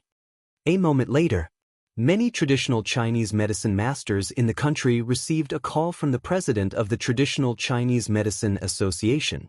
An emergency online meeting was called. More than 10 minutes later, dozens of traditional Chinese medicine masters gathered in the online conference room of a certain software company. Every one of them was a big shot who could be called a divine doctor. The person who presided over the meeting was the president himself. He was already in his twilight years and had deep wrinkles on his face. He was hale and hearty, and his hair was black and lush. Many of the masters even secretly discussed whether the president wore a wig or used hair dye behind his back. I called this meeting mainly to show everyone this video. The president made a gesture and a young boy beside him played the video for him. His excited voice could still be heard. "Grandpa, I've confirmed that this video is real. This young divine doctor is only 20 years old." Little miracle doctor? How could a 20-year-old be called a divine doctor? Many of the masters muttered in their hearts. When they were 20 years old, they were still being lectured by their masters. At this moment, the video was shared to everyone's screen. Everyone casually glanced at it and their attention was instantly attracted. The girl in the video was calm and indifferent. She seemed to have the help of the gods when she inserted the needles. She removed the acupoints, inserted the needles, operated the needles, retained the needles, and removed the needles. Every step was done by her. In the eyes of the layman, it was as if she was moving at twice the speed. But in the eyes of these masters of the apricot world, he was a genius. 10 minutes later, when the video ended, many people realized that they were holding their breaths unconsciously. Who is this little divine doctor's master? Where do you live? Someone couldn't hold back and took the lead to ask. This immediately caused the crowd to be dissatisfied. "Old Sue, are you trying to poach people in front of me? Do you think the little divine doctor will take a fancy to your shabby clinic? Why don't you come to me and take me as your teacher? My hospital is big. All of you are ugly, but dream on. Let me put it this way, where does the little divine doctor live? I'll go to her house and accept her as my disciple." Chapter 217. Just as everyone was discussing excitedly, a voice suddenly rang out. Elder Jing, who was known as the poison doctor, sneered. "Take in a disciple? You want to take her in, but does she want to? Her acupuncture skills are enough to be a master for many of you." The conference room fell into an eerie silence. Elder Jing was good at fighting poison with poison. However, his reputation as the poison doctor was spread because of his sharp tongue. Because of his eccentric personality and sharp tongue, he had offended many patients from rich and powerful families. There was a moment of silence. Elder Yun, who was good at food therapy, said gently, "The young lady's acupuncture skills are superb, but I can teach her food therapy." Elder Yun was very popular. As soon as he spoke, someone immediately agreed. Yes. I'm also very good at massaging. I can teach her." When it comes to cupping, if I claim to be second, who dares to claim to be first? The young lady's pulse reading is too slow. I'm afraid she's inexperienced. I can teach her how to look, listen, question, and feel the pulse. The conference room instantly became the time for the masters to show off. The president of the Chinese Medicine Association closed his eyes and rested. Now that traditional Chinese medicine was strongly impacted by Western medicine, the number of young people who were willing to learn traditional Chinese medicine was far less than Western medicine. After a long time, it was too difficult to find a good seedling. Medicine was like any other discipline. It needed geniuses. The young lady in the video displayed such a high level of acupuncture skills at the age of 20. Without a doubt, she was a genius. If they could nurture her carefully and gather the strengths of various schools, it would be a great thing to revitalize the medical industry.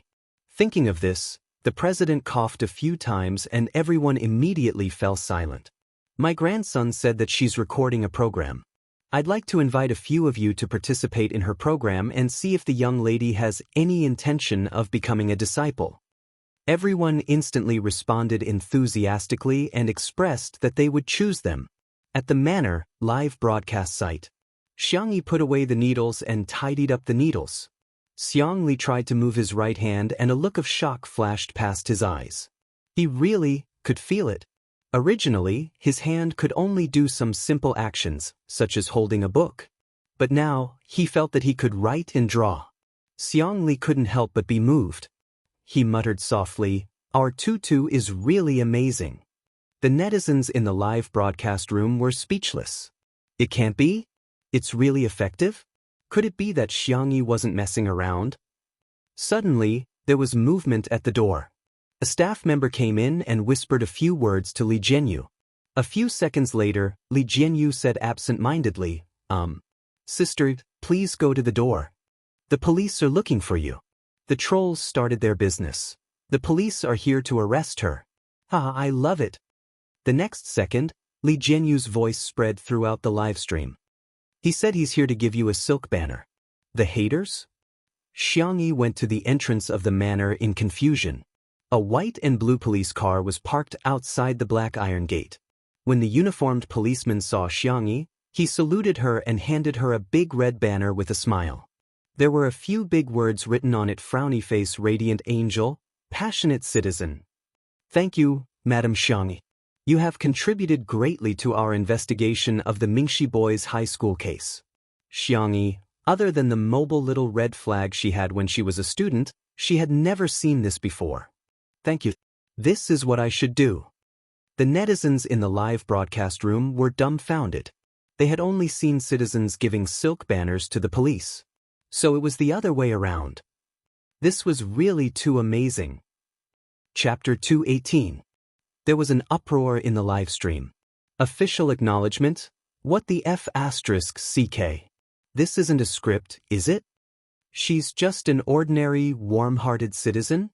Putting everything else aside, Li Tao, rational discussion, what's the standard of a female celebrity in the entertainment industry to receive a silk banner from the police? At this moment, countless haters were staring blankly at their keyboards with blank looks on their faces. How is she being criticized? How is she being criticized? This female celebrity, Xianxia, is toxic? She's also a female celebrity, but she's either glamorous on the red carpet or taking street photos at the airport. Occasionally, there's even some love scandals. What about me? Gardening, cooking, catching pigs, Xianxia, traditional Chinese medicine. She drove a tractor to send a child to school and actually saved the child's life. Come to think of it, I actually have some charisma? With this silk banner representing official acknowledgement, coupled with the fact that the acupuncture she had given Xianxia was indeed effective, the comments section became much friendlier. Sob, sob, sob, I didn't dare to say anything, but I really couldn't take it anymore. Sister E is still a good child if she knows her mistakes and changes. E has indeed done something wrong, and will admit it even if you don't push us over the head. However, I hope you can see the good in her red heart. I'm really confused now. I feel like the current vase fairy is so different from before. It's like she's a completely different person. You're not the same person. I used to like watching the videos of vase fairies variety shows edited by the Up in the Ghost section. She's a variety star and has participated in many shows, but she's really a black hole in variety shows. Not only is she awkward, she also likes to cry, put on airs, and act like a big shot. But now, she's a completely different person. I'm starting to wonder if she has a twin now. Xianxia returned to the living room with the silk banner. Shui chuckled. Do you want me to hang it up for you? Xianxia was slightly embarrassed. No, let's put it away. I'll go check on Xiao Naofu, it's still ignoring me. Xiang Li, who was sitting by the floor-to-ceiling window, flipped through the pages of the book on his lap with his pale fingers and said calmly, male creatures can't be spoiled. Once they're spoiled, they'll be spoiled. The words male creature had a double meaning. Shui raised her eyebrows and looked at him from afar. Xiang Li looked over. Their gazes met in the air. Invisible electric currents crackled and exploded as they clashed secretly. The girl suddenly snorted. Is Xiao Naofu a boy? Shui, Xiang Li, the two of them looked at Xianxia. The little girl was curiously lifting the kitten's furry tail. Suddenly, Shui clasped her wrist, and she could feel the warmth of his fingers. It's not good for you to take advantage of Xiao Naofu like this, right? Xianxia explained in a low voice. No, I'm just curious. I want to see it off. Her milky white ears gradually turned red. She had never raised a cat, nor had she carefully studied Xiao Naofu's body. In addition, Xiao Naofu was her system when she was about to transmigrate, so its voice was a kind of androgynous mechanical voice. She had always assumed that Xiao Naofu was a girl. The corners of Shui's lips curled up slightly, and her peach blossom eyes narrowed lazily. So straightforward? That's not good. Xiao Naofu also wants to save face. In the live stream, am I the only one who thinks the wrong way? Sure, Indy is too flirtatious. He's successfully made me blush in front of the screen. I'm louder than a screaming chicken. No one can cover my mouth. DBQ Mom, I didn't become a scientist, but I became an expert today. Sisters, untimely occasion, I can. Chapter 219. The girl muttered weakly, but it doesn't have that, what? Shui smiled.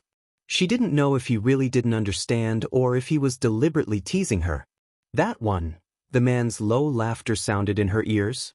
The two were so close that Xianxia could even feel the vibration of his chest.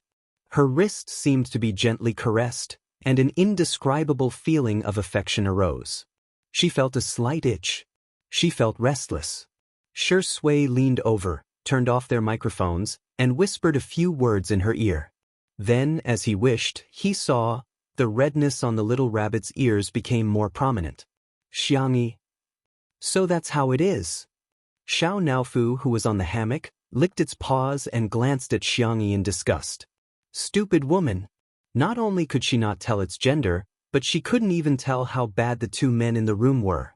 Especially Shui, this stinky man. Even a dog isn't as good as him. A moment later, Shui's voice was tinged with a low, husky smile. Do you understand? Xiangyi's voice was like a mosquito as she replied, uh-huh. Not far away, Xiangli flipped through his book and said coldly, do you think you can hold Tutu's hand just because you want to? Heh, he was plotting something. Did he think that he, Tutu's second brother, was dead? Only then did Xiangyi realize that Shui had been holding her wrist the whole time, as if she had been scalded. She pulled her hand away and said uncomfortably, I'm going to make a cake. Teacher Yin and the others should be back soon. The girl fled into the kitchen. Shui looked at Xiangli and mouthed a few words with his thin lips. His back was to the camera, so the audience in the live broadcast room couldn't see it. However, Xiangli could read lips and easily recognized Shui's words. Don't be angry, second brother-in-law. In Nanqing, men would only call their wife's brother or uncle. Xiangli secretly gritted his teeth. I treat you as my brother, but you want to hit on my sister? Dream on. The manor stretched to the green hills not far away. Sheng Guang accompanied his wife for a walk here. He took off his coat and put it on her. Madam, take a rest. The cameraman was filming silently. After returning from Mingxi Boys High School, Yin Jiangxue was not in a good state. She tightened her husband's coat and sighed. In life, things don't always go as one wishes. Some people can't get what they want, while others can't. I really feel sorry for those children. Yin Jiangxue actually liked children very much and had put in a lot of effort over the years. First, he sought medical help. Later, he even tried praying to God and Buddha. But she still couldn't get pregnant. If she had children, she would treat them like treasures. But how could the parents of those children at Mingxi Boys High School? Yin Jiangxue closed her eyes and couldn't bear to continue thinking about it. Sheng Guang said gently, children are like fate.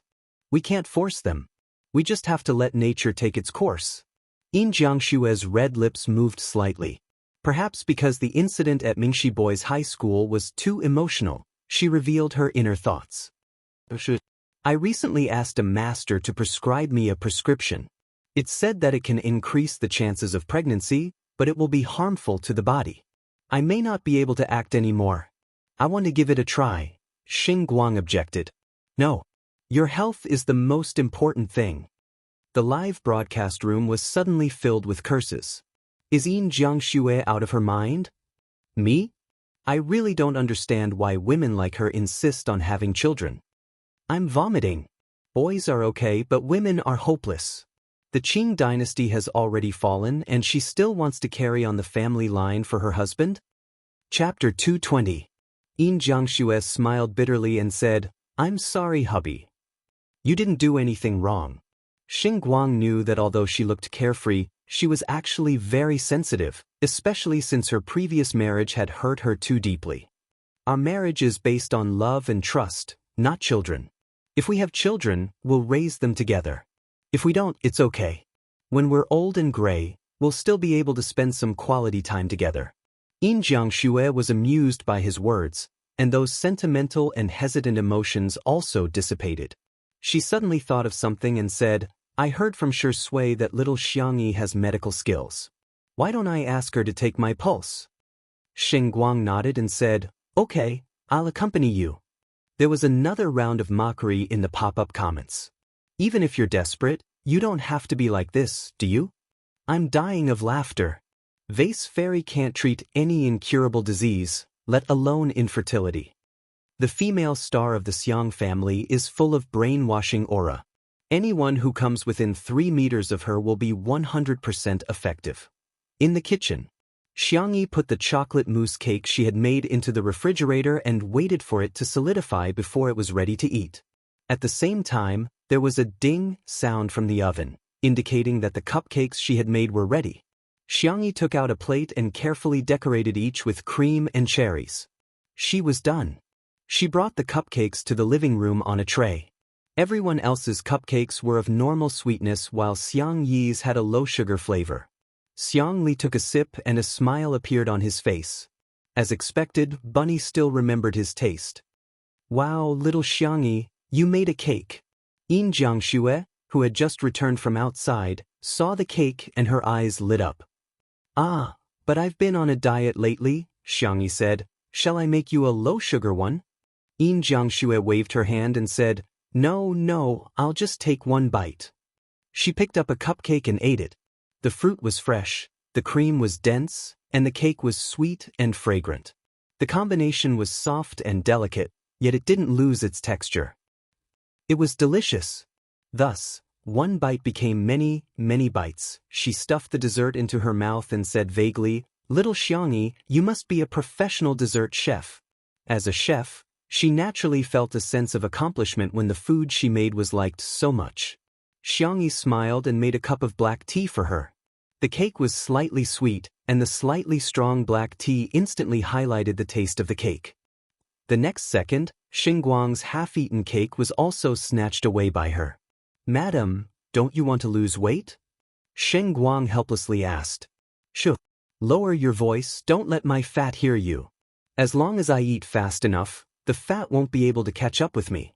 Xinguang, haha, Teacher Yin, you're definitely the king of 2 under 1 roof.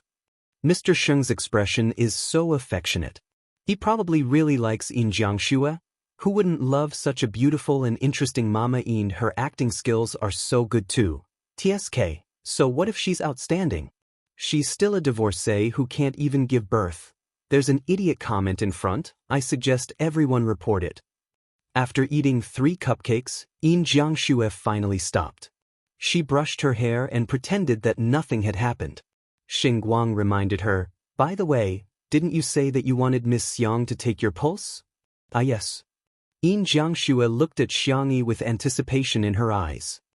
Little Xiangyi, can you take my pulse? Chapter 221. Xiangyi said, Of course, are you feeling unwell? Yin Jiangxue did not hesitate and said generously, I want to ask if there's still a possibility of me getting pregnant. Xiangyi nodded slightly. Please give me your left hand. Yin Jiangxue stretched out her hand and placed it in front of Xiangyi nervously. About 2 minutes later, the girl said gently, Please give me your right hand. Pulse diagnosis was one of the looking, listening, asking, and feeling methods. It was said that a man's left hand was the woman's right hand, but in fact, it was more comprehensive and accurate to take the pulse of both hands. After taking the pulse, Xiangyi frowned slightly and did not speak for the time being. Seeing her reaction, Yin Jiangxue's heart skipped a beat. However, although she was disappointed, she still turned to Xiangyi. I'm fine, you don't have to say anything to comfort me. I know I'm not fated to have children in this life. Xinguang hugged her shoulders and patted her gently. Xiangyi looked up in surprise. Miss Yin, you've misunderstood. I'm thinking about which prescription to choose. She had once traveled through a world.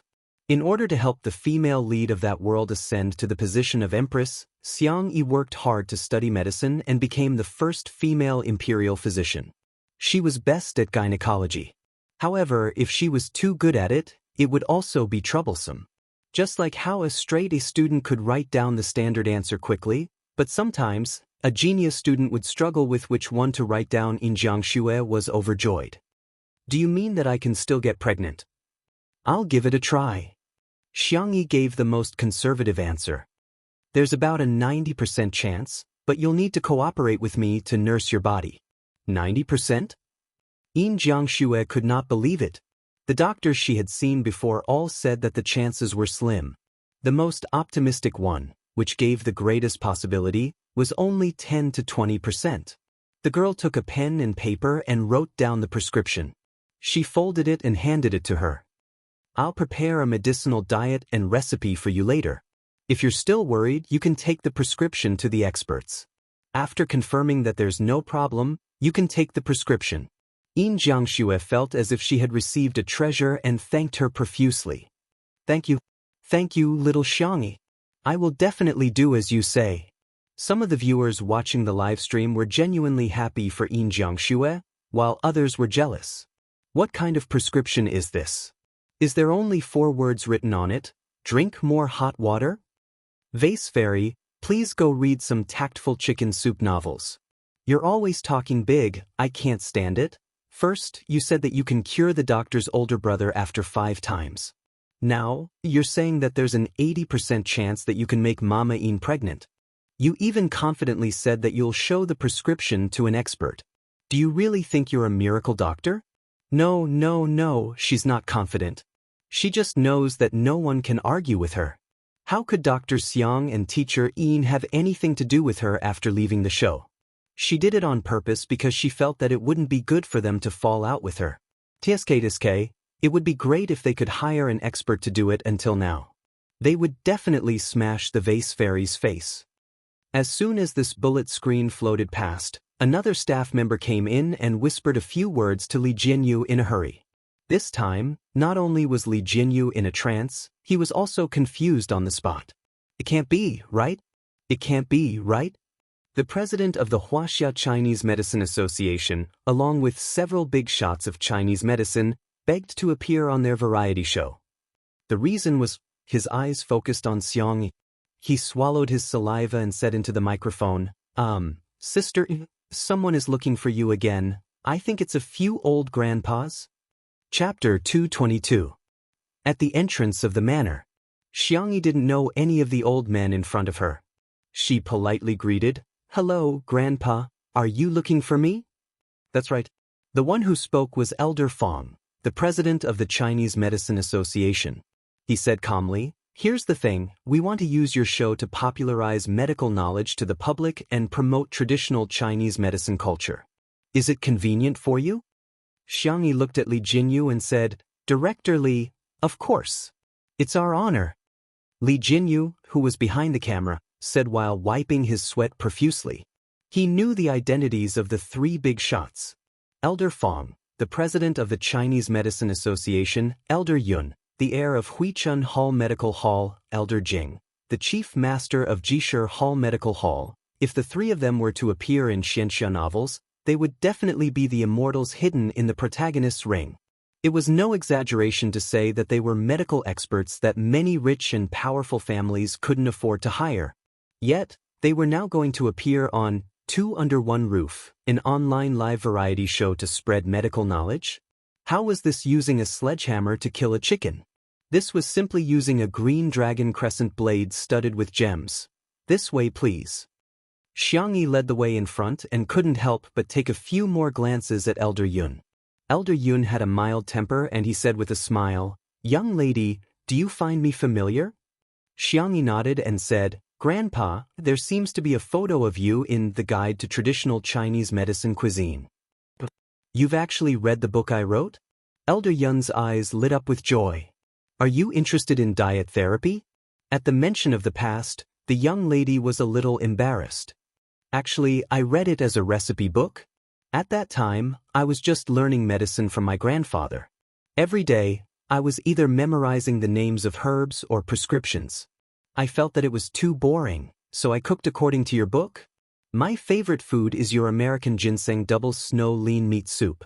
It tastes especially good with some candied dates. Elder Yun smiled and didn't forget to give Elder Fong and Elder Jing a smug look. This disciple of mine is mine. Elder Fong was unperturbed. He stroked his beard and looked like an otherworldly expert. Elder Jing snorted in disdain. You've published a few books. Other than the Guide to Medicinal Cuisine that's a bestseller, the other books are all slow-selling. Which publisher doesn't cry when they see you? Elder Yun. In addition to diet therapy, he also studied other aspects of traditional Chinese medicine. The books he wrote were profound and complicated, and he liked to quote ancient Chinese.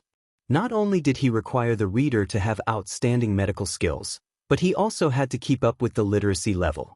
Otherwise, they wouldn't be able to understand what he wrote.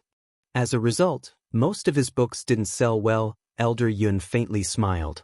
I heard that you were poisoned when you tried medicinal herbs a few days ago? I'm afraid you're the current Shenong, Li Shizhen of Nanqing. Elder Jing. He flew into a rage out of humiliation. That's a foreign herb. I've never seen it before, so I was careless and fell for it. The live stream became a sea of joy. I found out. These people are all titans of the Chinese medicine industry, but they're like primary school students when they get along with each other. Ha, master. Teach me how to insult people? Ah no, teach me medicine. It's okay to expose each other's shortcomings, how mean. But I don't mind listening to more dog talk. When everyone entered the living room, they naturally exchanged a few pleasantries. Yin Jiangshua's eyes lit up when she heard their true identities, but then slowly dimmed. How could such a big shot make a move so easily? Chapter 223. She had been looking for famous doctors all these years and had seen the fickleness of the world. She had met doctors who were benevolent, doctors who were only after money, and even scammers who weren't good at medicine. The more skilled a master was, the more difficult it was for ordinary people to make an appointment with him. She sighed and decided to let nature take its course. It would be great if she could get a few masters to treat her. If they couldn't, then they didn't owe her anything. Xianxia took out a tea set that her third brother had given her. Xianxia had good taste, so the tea set he had chosen was simple and beautiful. It was pleasing to the eye just by looking at it. She warmed the cup, washed the tea, and made the tea. The young girl's actions were natural and elegant. Elder Fong and the others tasted the tea and looked at Xianxia with even more affection.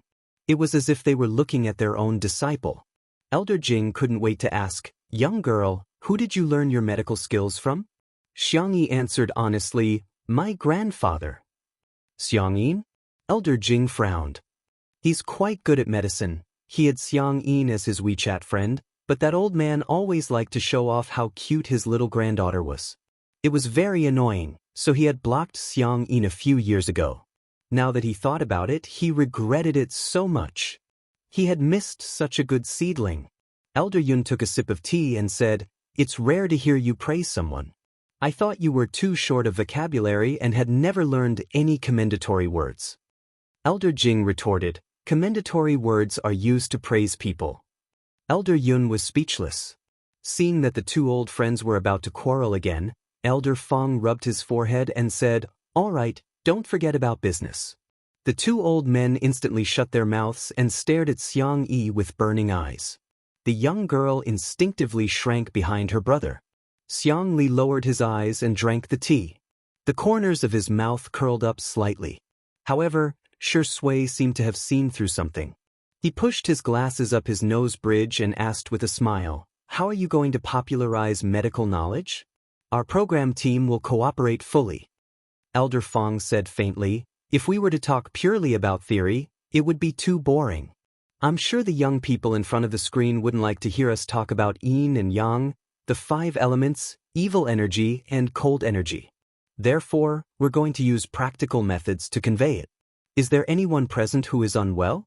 For example, excessive internal heat, cold, headaches, and so on." At first, no one dared to say anything out of fear of their identities. For a moment, the atmosphere was somewhat cold. Li Jinyu was the first to raise his hand.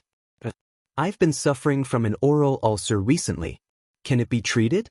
Elder Yun suggested that they eat more pears, loquats, tomatoes, and other fruits and vegetables. Elder Jing suggested that they could use gentian laugon decoction or buplurum decoction. Elder Fong, on the other hand, gave a detailed explanation, from the cause of the disease to the symptoms to how to treat the symptoms.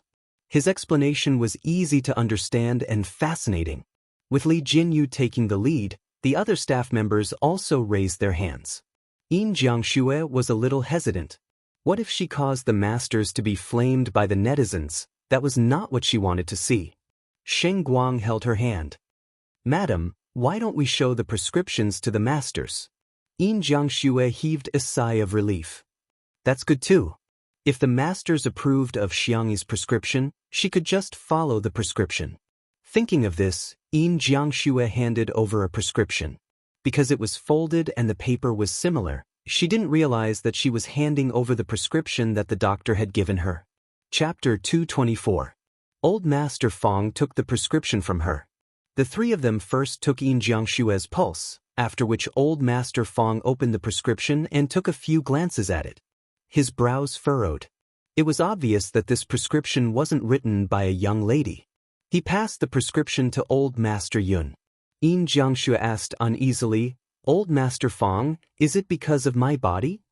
After reading it, Old Master Yun had a similar reaction and passed it to Old Master Jing, who was the most proficient in pharmacology. The more Old Master Jing looked at it, the angrier he got. He had a bad temper to begin with and slammed the table, causing the tea to splash all over the table. Nonsense! What kind of lousy prescription is this? It looks like a pile of expensive supplements, but it's actually just a pile. It's fine if it's just a temporary solution, but this prescription is also extremely harmful to the body. If you take it for a long time, not only will it be impossible for you to get pregnant, even your internal organs and meridians will be affected. No, this kind of person doesn't deserve to be a doctor. Yin Jiangxue's face turned pale. So, it's still impossible for me to get pregnant. The netizens in the live stream were furious. Wasn't this prescription written by Vase Fairy? I want to throw a gas can at her. She's treating human life like grass. She's deliberately trying to kill someone. Oh my God, she's quite polite when she calls her teacher Yin, but I didn't expect her to be so hypocritical. It's fine if you don't know how to treat it, but why do you have to harm others? Ah, big shots, look at the doctor's brother's hand. Has his condition worsened? I'm breaking out in cold sweat. F*CK, that's right. She even performed acupuncture on Dr. Xiang. That burning sensation won't hurt his nerves even more, right? Normal acupuncture won't cause burning. The comments were filled with anger, and many netizens even began to curse Xianxi's ancestors. At the critical moment, Shui narrowed her eyes and said in a calm voice, "Mama Yin, that prescription wasn't written by Sister E, right?" As soon as she said that, someone angrily retorted in the comments. Why does Shui always defend Vase Fairy? How dare he lie like that? She clearly wrote the prescription just now. Does she think that the tens of millions of viewers in the live stream are blind? Yin Jiangxue was stunned for a moment. She quickly rummaged through her pockets and realized that there was a prescription inside. Her mind was blown, and it took her a few seconds to calm herself down. She opened it and was filled with apologies. "I'm sorry, this is the prescription that little Xianxi gave me. I'll have to trouble you guys." Oh? The little miracle-working doctor opened it? Elder Jing was the first to snatch it over and looked at it carefully. The more he looked, the brighter his eyes became. It could be called a good prescription. However, if he were to perfect the formula, it would be even more perfect. Elder Yun couldn't wait any longer. "Let me see." Elder Jing turned around childishly. "No." This was his future disciple, and he should be the one giving pointers. Elder Yun complained to Elder Fong, "President, look at him. How can he be so domineering?" Elder Fong was also a little speechless. He coughed lightly, indicating that Elder Jing should not go overboard. Only then did Elder Jing reluctantly move the prescription towards Elder Yun. "Then, let's look at it together." Elder Yun put on his reading glasses. The two old men, who were more than 100 years old, were full of praise as they looked at it. They were like the bootlickers in music games. This handwriting is as sweet as a tree and as gentle as a breeze. The combination of these herbs is novel and unique. This dosage is also very mild. It's best to use it to nourish the body. Thousands of words turned into a sentence that the two of them slapped their thighs in unison. Wonderful. Chapter 225. That was followed by the exclamation of wonderful. The netizens in the live stream were dumbfounded. The vase fairy wasn't the one who wrote the first prescription that was criticized. The vase fairy was the one who wrote the second prescription that was praised so highly.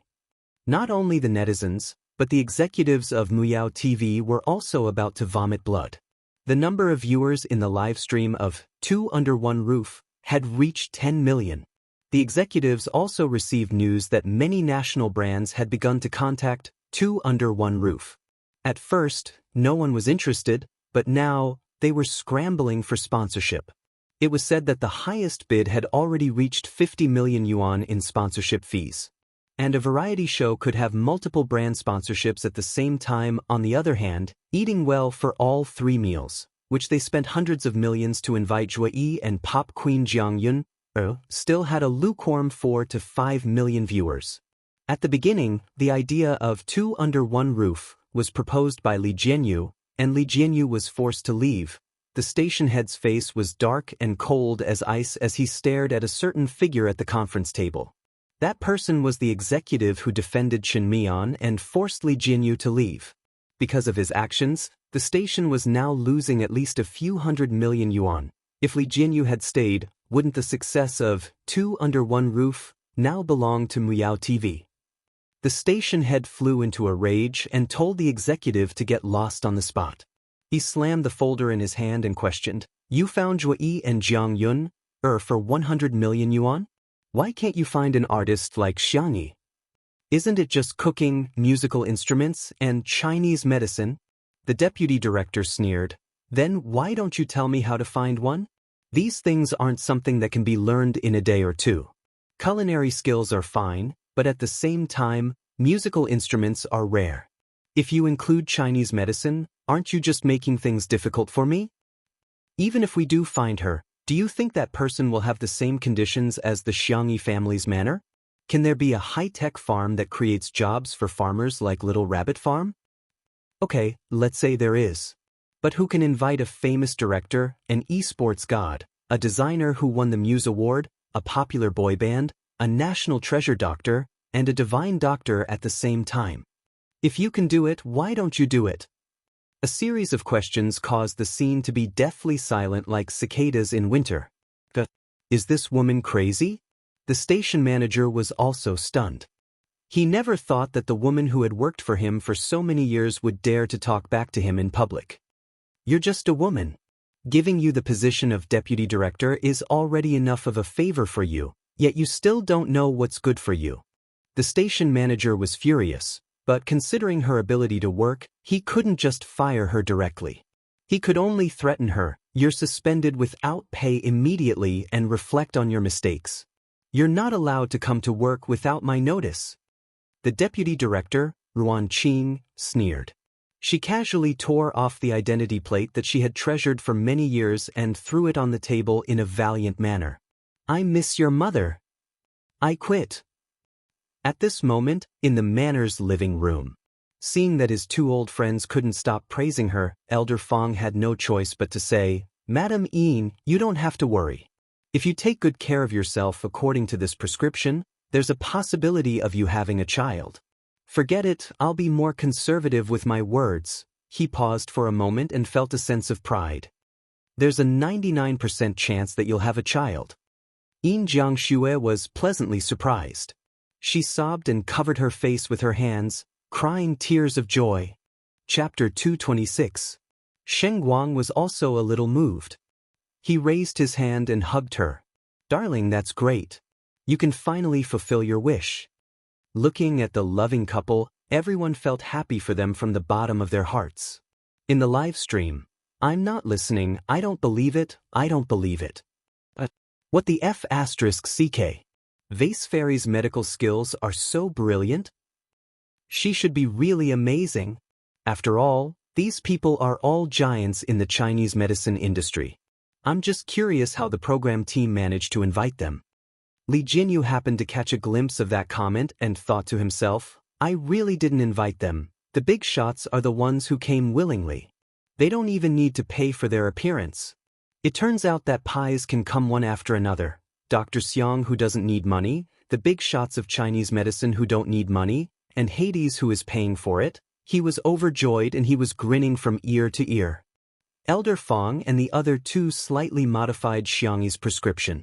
Xiangyi also discussed with them the follow-up diet and recuperation plans. She had the strength to begin with, and she was also humble. One was willing to learn and the other three were willing to teach. In the blink of an eye, they had been discussing for more than half an hour. Xiangyi benefited a lot and the three masters also thought that the ideas she came up with were good. They were full of praise for her. By the way, masters, since you're all here, why don't you take a look at Dr. Xiang's hand? Li Jinyu suggested. He thought that with these masters around, they might be able to help Dr. Xiang's hand heal faster. The three of them naturally had no objections. Xiang Li was also very cooperative. They finished taking his pulse. Elder Jing was the first to speak. If I were to treat him, I would use the method of fighting poison with poison to stimulate him. Although I can guarantee that he will regain some feeling in his hand, I'm afraid there will be other sequelae. Elder Yun said, I'm the opposite of him. The method I can think of is too gentle, but it will take too long. You're in the scientific research field and time is too precious. I'm afraid you can't afford to delay. Elder Fong pondered for a long time before stroking his beard.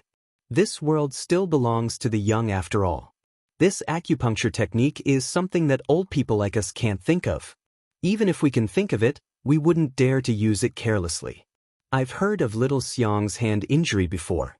Previously, the descendants of the 9 needles of the divine in our country had also thought of using acupuncture to treat him.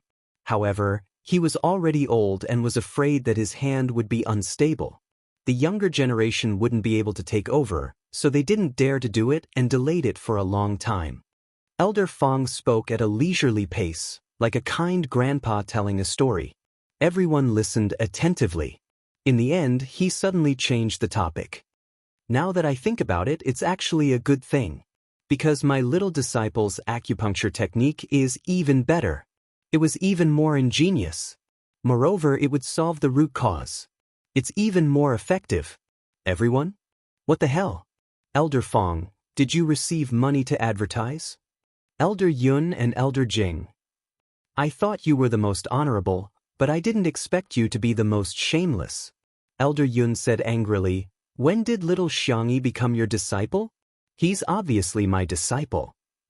Elder Jing was even more direct as he scolded, you two old fogies, stop flattering yourselves.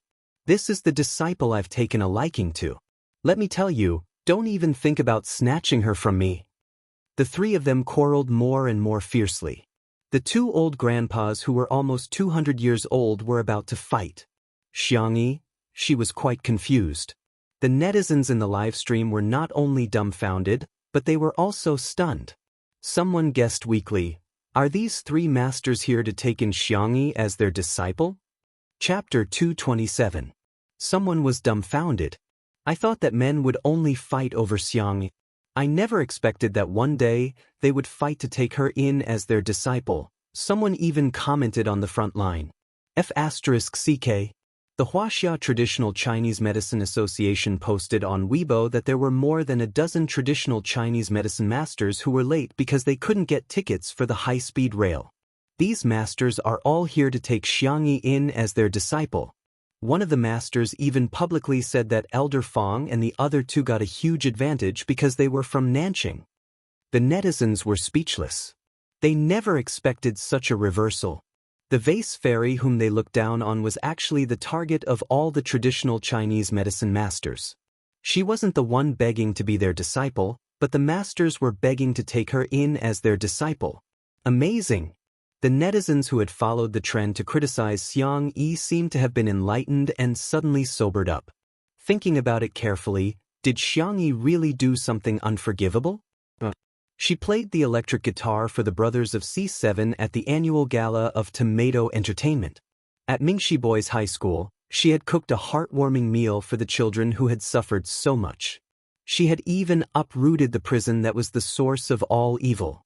She performed acupuncture on Xiang Li and wrote a prescription for Xianxia. She was so tired that the sweat on her forehead could soak the tissue paper.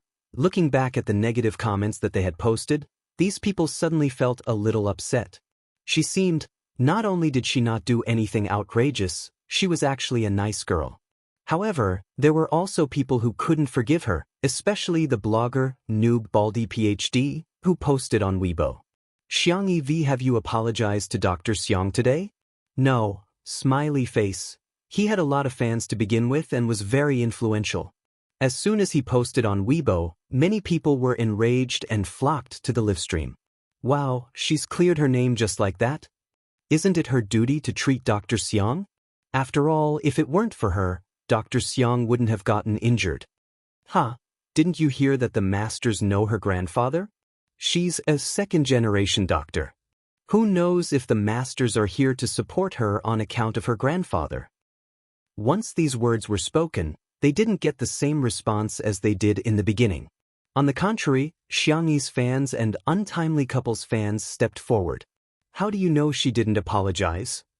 Isn't it a traditional virtue since ancient times to admit one's mistakes and correct them? We're willing to admit Xiang Yi's mistakes, but why don't you dare to admit Xiang Yi's excellence? No one is perfect. Everyone here, ask yourselves, who hasn't made mistakes? Why do you hold Sister E to the standard of a saint, but hold yourself to the standard of a rotten person? Just as the two sides were arguing, Shui suddenly opened her mouth. Seniors, may I trouble you to take Sister Yi's pulse? The three grandpas who had already started rolling up their sleeves looked at Xiang Yi in unison. Little disciple, where are you feeling unwell? Disciple, why didn't you tell me earlier that you were feeling unwell? My beloved disciple, stretch out your hand. Don't panic. With me here, you will be cured. Xiang Yi looked at Shui in bewilderment, not understanding why he was doing that. Old Master Fang and Old Master Yun each grabbed one of Xiang Yi's hands. Old Master Jing, who was a step slower, beat his chest and stomped his feet, wishing he could release a poisonous centipede or scorpion to bite the two old men. At this moment, Shui said leisurely, Sister E has lost her memory in the past year and has only recovered recently. I'm worried if there will be any sequelae. As soon as she said that, there was an uproar in the live stream. Vase Fairy has amnesia? Chapter 228. Oh my god, art indeed comes from reality. What the F***CK? That was why it made sense. She was stupid last year because she lost her memory. Now that she has regained her memory, she's normal again. I've always liked Sister Yi's looks. I've watched all the television dramas and variety shows that she has participated in. Actually, I've guessed that she has dual personality disorder. Their personalities are really worlds apart. There was also a group of people who refused to believe it. You can even come up with an excuse like memory loss? Shui, you're awesome. As expected of a man who has won the Best Actor and Best Actor awards. Look at how natural his acting is. Little fresh meats, come out and take a beating. Hey, what a coincidence.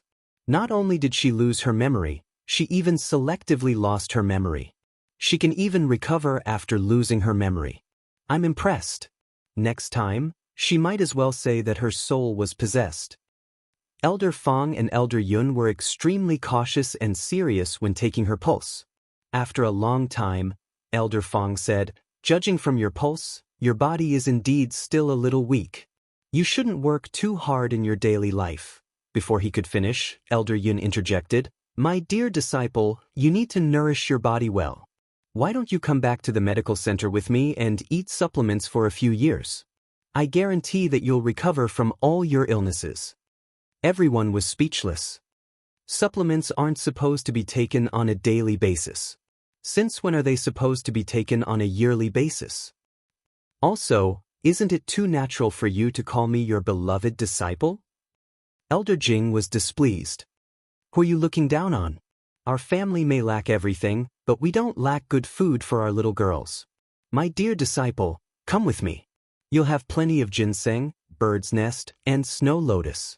Elder Fong stroked his beard, looking otherworldly and otherworldly. However, he was extremely shameless. Disciple, since Grandpa Jing and Grandpa Yun are so enthusiastic, go to their house for 3 meals a day. After that, come back to me to learn medicine. If you can pack some 100-year-old ginseng or something for me after eating, that would be even better. Elder Jing was speechless. Elder Yun was speechless. Damn it. Why don't we order takeout for you? Xianxia was speechless. If she didn't know how to take her own pulse, she would have thought that she was weak and on the verge of death. His body had been tormented. At most, he would be a little malnourished. After adjusting his daily routine and supplementing his diet, he would be able to recover in a month. Netizens. Is it okay to use supplements to abduct Sister E online? Haha, I love it when these old men argue with each other. They're probably the worst of friends. I suddenly realized that the choice is in Xianxi's hands. There are so many Chinese medicine masters for her to choose from like cabbages. I'm so jealous. Hee, a weak body doesn't prove that you've lost your memory. No matter how amazing Chinese medicine is, it can't reverse time and reverse memory loss. So at this moment, Xianxia pulled out a black-covered notebook from his backpack. The netizens in the live stream were very curious. Is the notebook of a big shot like the doctor's brother full of scientific research secrets? The next second, he opened his notebook and took out a few pieces of folded A4 paper from it. He asked politely, "Sir, I'm sorry. This is Tutu's medical record. Can it be used as a reference?" Netizens? Why would a scientific researcher, who was a national treasure, carry the medical records of a female artist in the entertainment industry with him? Following his movements, an ID photo fell out of the notebook. The camera happened to capture the photo. A young girl with 2 ponytails and no makeup was smiling sweetly at the camera. Damn it, why does this woman look exactly like Xianxia? Chapter 229. Apart from Shui, no one else at the scene noticed this little episode. Xianxia calmly picked up the ID photo and put it back into his notebook as if nothing had happened. The netizens watching the live stream were extremely excited.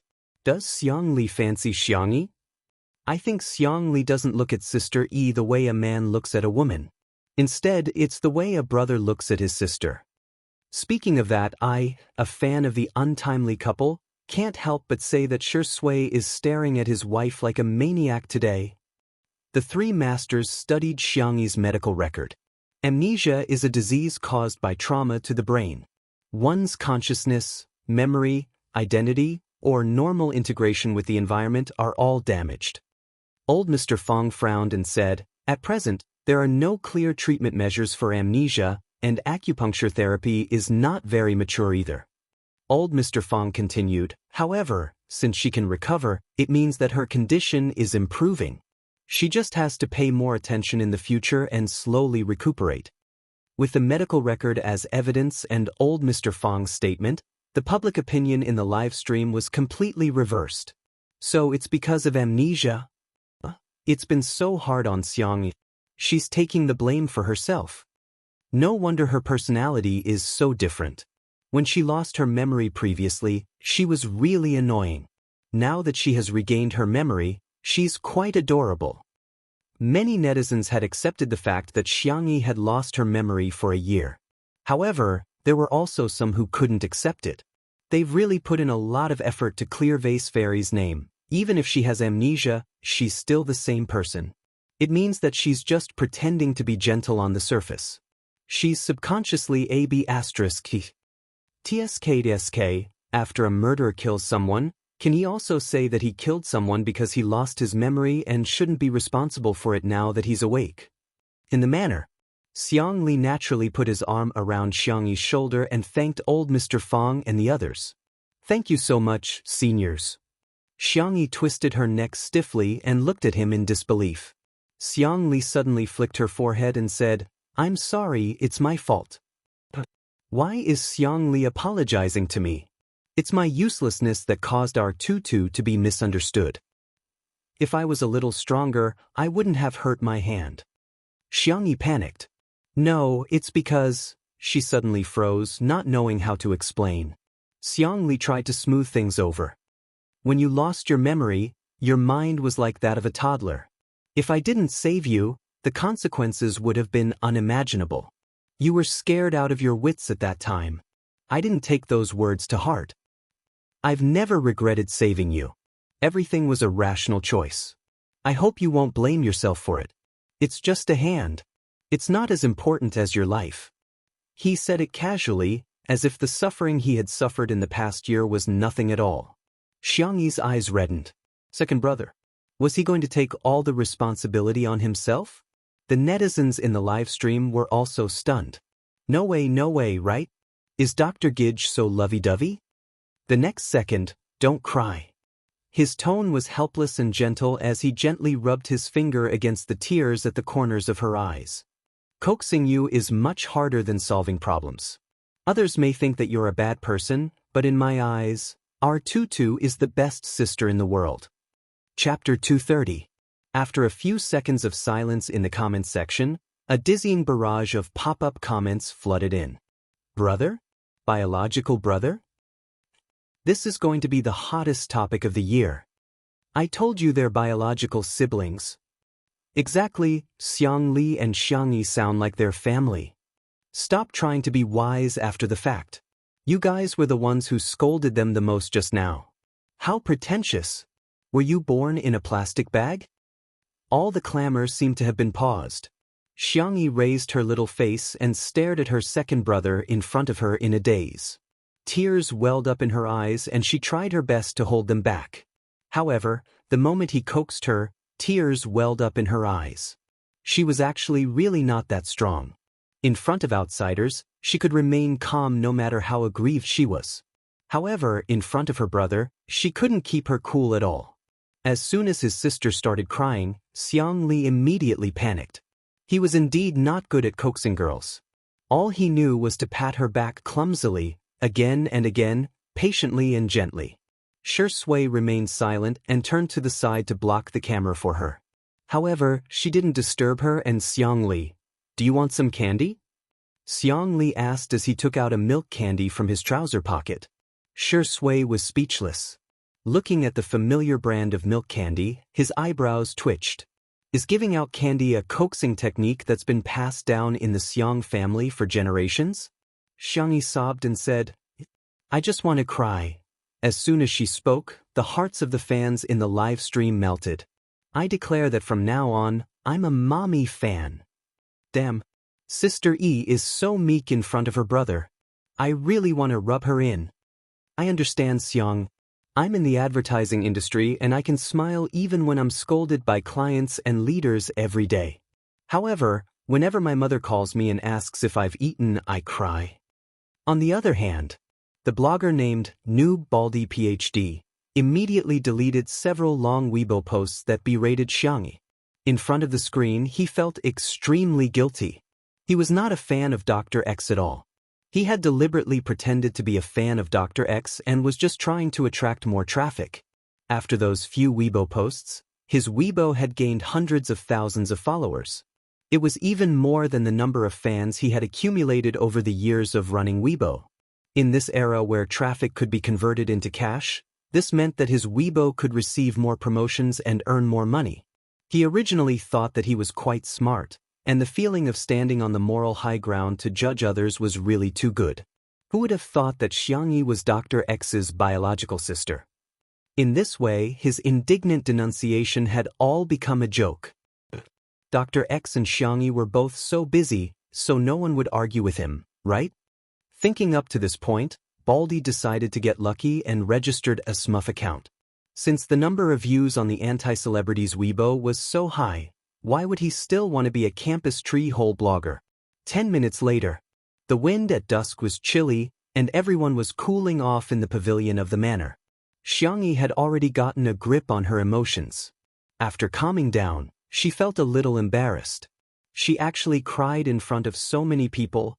A piece of watermelon was suddenly stuffed into her hand. She looked up and made eye contact with Sui's deep and narrow peach blossom-shaped eyes. He smiled and said, "Have a piece of watermelon to hydrate yourself." Feeling a little embarrassed, Xianxia said, "Thank you." She held the watermelon and nibbled on it.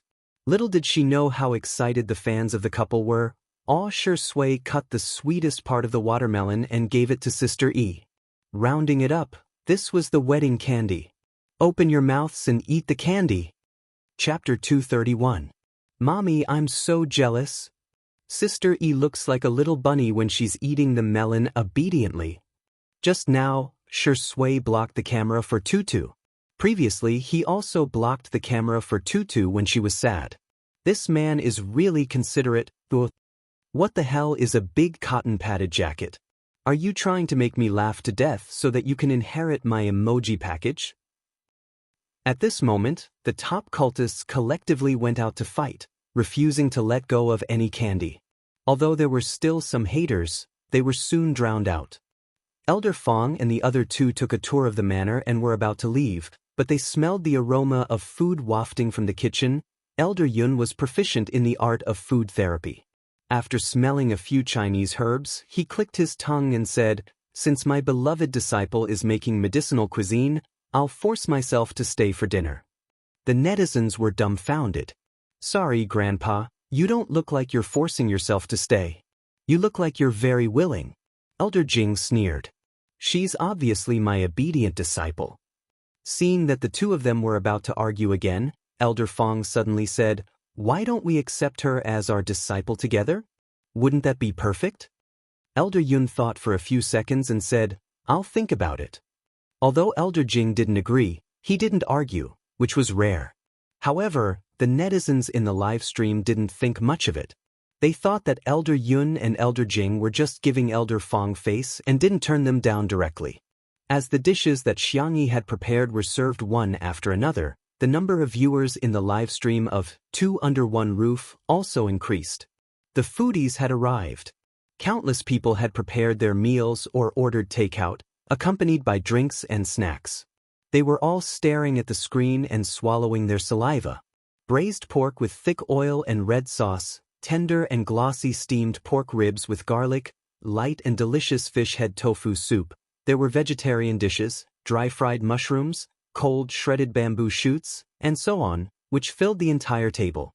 There were also two medicinal cuisines, one of which was the American ginseng lean meat soup from Elder Yun's medicinal cuisine guidebook, while the other was Xianxi's original casserole soup. Elder Fong and Elder Jing picked up their chopsticks reservedly, but when they tasted the first dish, they paused in unison. "My obedient disciple's cooking skills." Elder Yun impatiently tasted the two medicinal cuisines. The American ginseng double snow lean meat soup was improved based on his medicinal cuisine recipe. It tasted better. As for the casserole soup, through the combination of food and fine cooking, it looked, smelled, and tasted perfect. He had truly achieved the point where medicine borrowed the taste of food, and food aided the medicine's medicinal properties. Bitter medicine had turned into delicious medicine. After drinking 2 bowls of soup, Elder Yun suddenly put down his bowl with a solemn expression. Xianxia said gently, "Grandpa Yun? Is the food not to your liking? Why are you calling me Grandpa Yun?" Elder Yun pretended to be angry. "Call me Master." Elder Jing was anxious. "You're really annoying." However, Elder Yun said earnestly, "Come, my beloved disciple, this is your second master." "Elder Jing?" Elder Yun turned his head and looked at Elder Fong. Elder Fong suddenly had a bad premonition. As expected, Elder Yun made a gesture. "That's your third master." In the live stream, "Is old Yun crazy?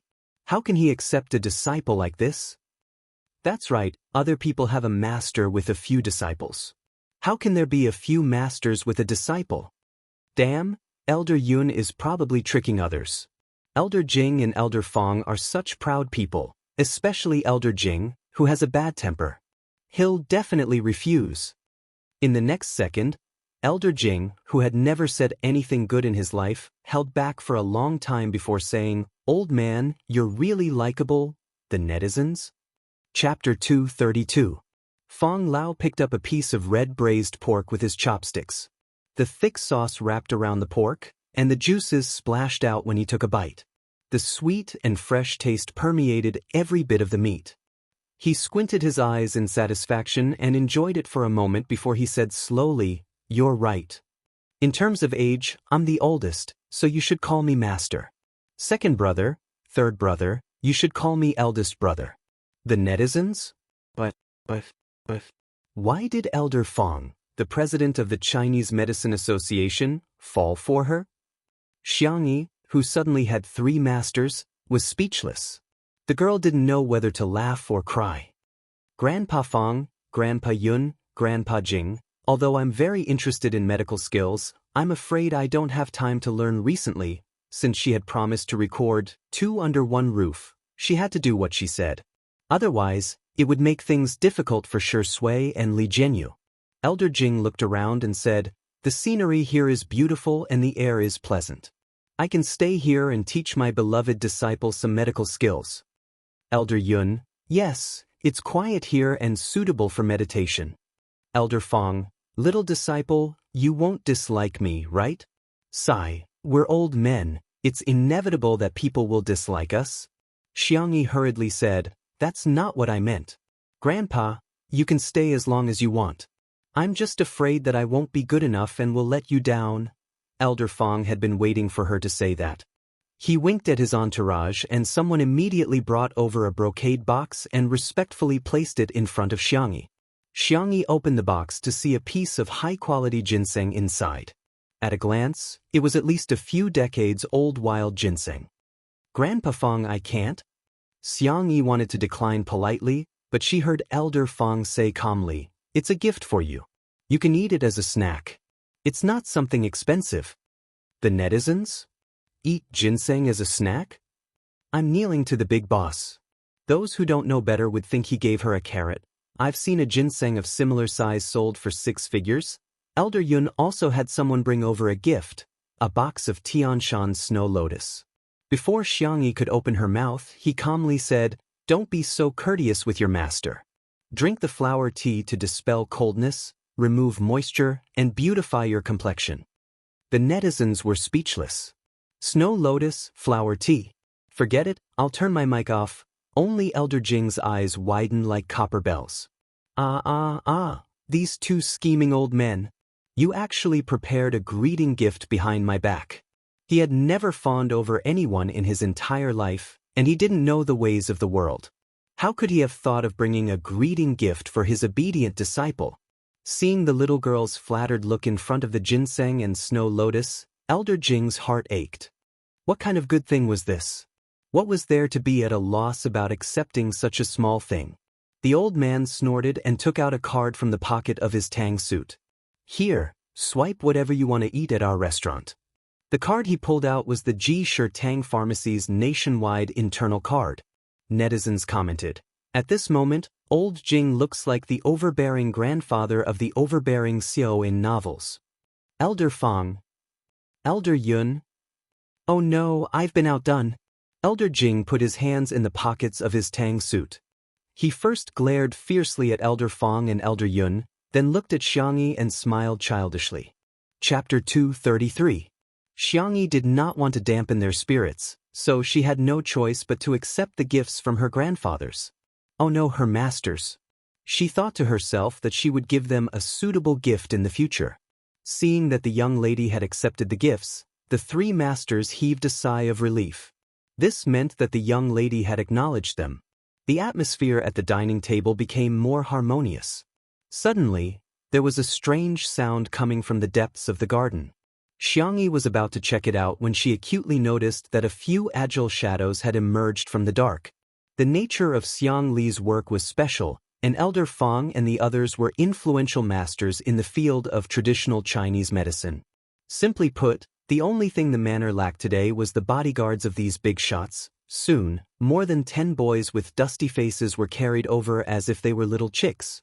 "Reporting. These people are sneaking around and trying to barge in," said a stern and cold voice. Rong Huai was the first to retort. "Who's sneaking around? Don't slander us." "Then why didn't you leave the front door open? I have a legitimate reason to suspect you." Tell me, what's your motive? Xianxia got up in time. I know them. Rong Huai and the rest were then released. What's going on? Are you interrogating us like we're criminals? Rong Huai muttered softly. When he saw Xianxi's face, he suddenly felt guilty and whispered, Sister, we don't have any ill intentions.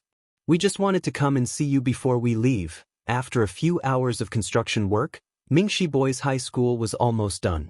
Most of the children had been taken home by their parents. However, there were also children like Rong Huai who did not want to go home but had nowhere to go. Probably because of the fledgling complex, they all had similar subtle feelings for Xianxia. It was as if they could draw a sense of security from her. Xianxia crossed her arms. It's already so late. Are you going to stay out all night? Wait here obediently. I'll arrange for a car to send you home. You don't have to arrange it. It's not like we don't know how to take a taxi. Rong Huai retorted. The little wolf cub was quite fierce and intimidating at first glance. In the next second, rumble. Rong Huai's stomach growled. The atmosphere became extremely awkward. Xianxia turned her face away. She tried to hold it in for a few seconds, but in the end she couldn't help but burst out laughing. As soon as she laughed, even Rong Huai's underlings betrayed him and laughed mercilessly. Rong Huai's ears turned red as he gritted his teeth. What's so funny? It's not funny at all.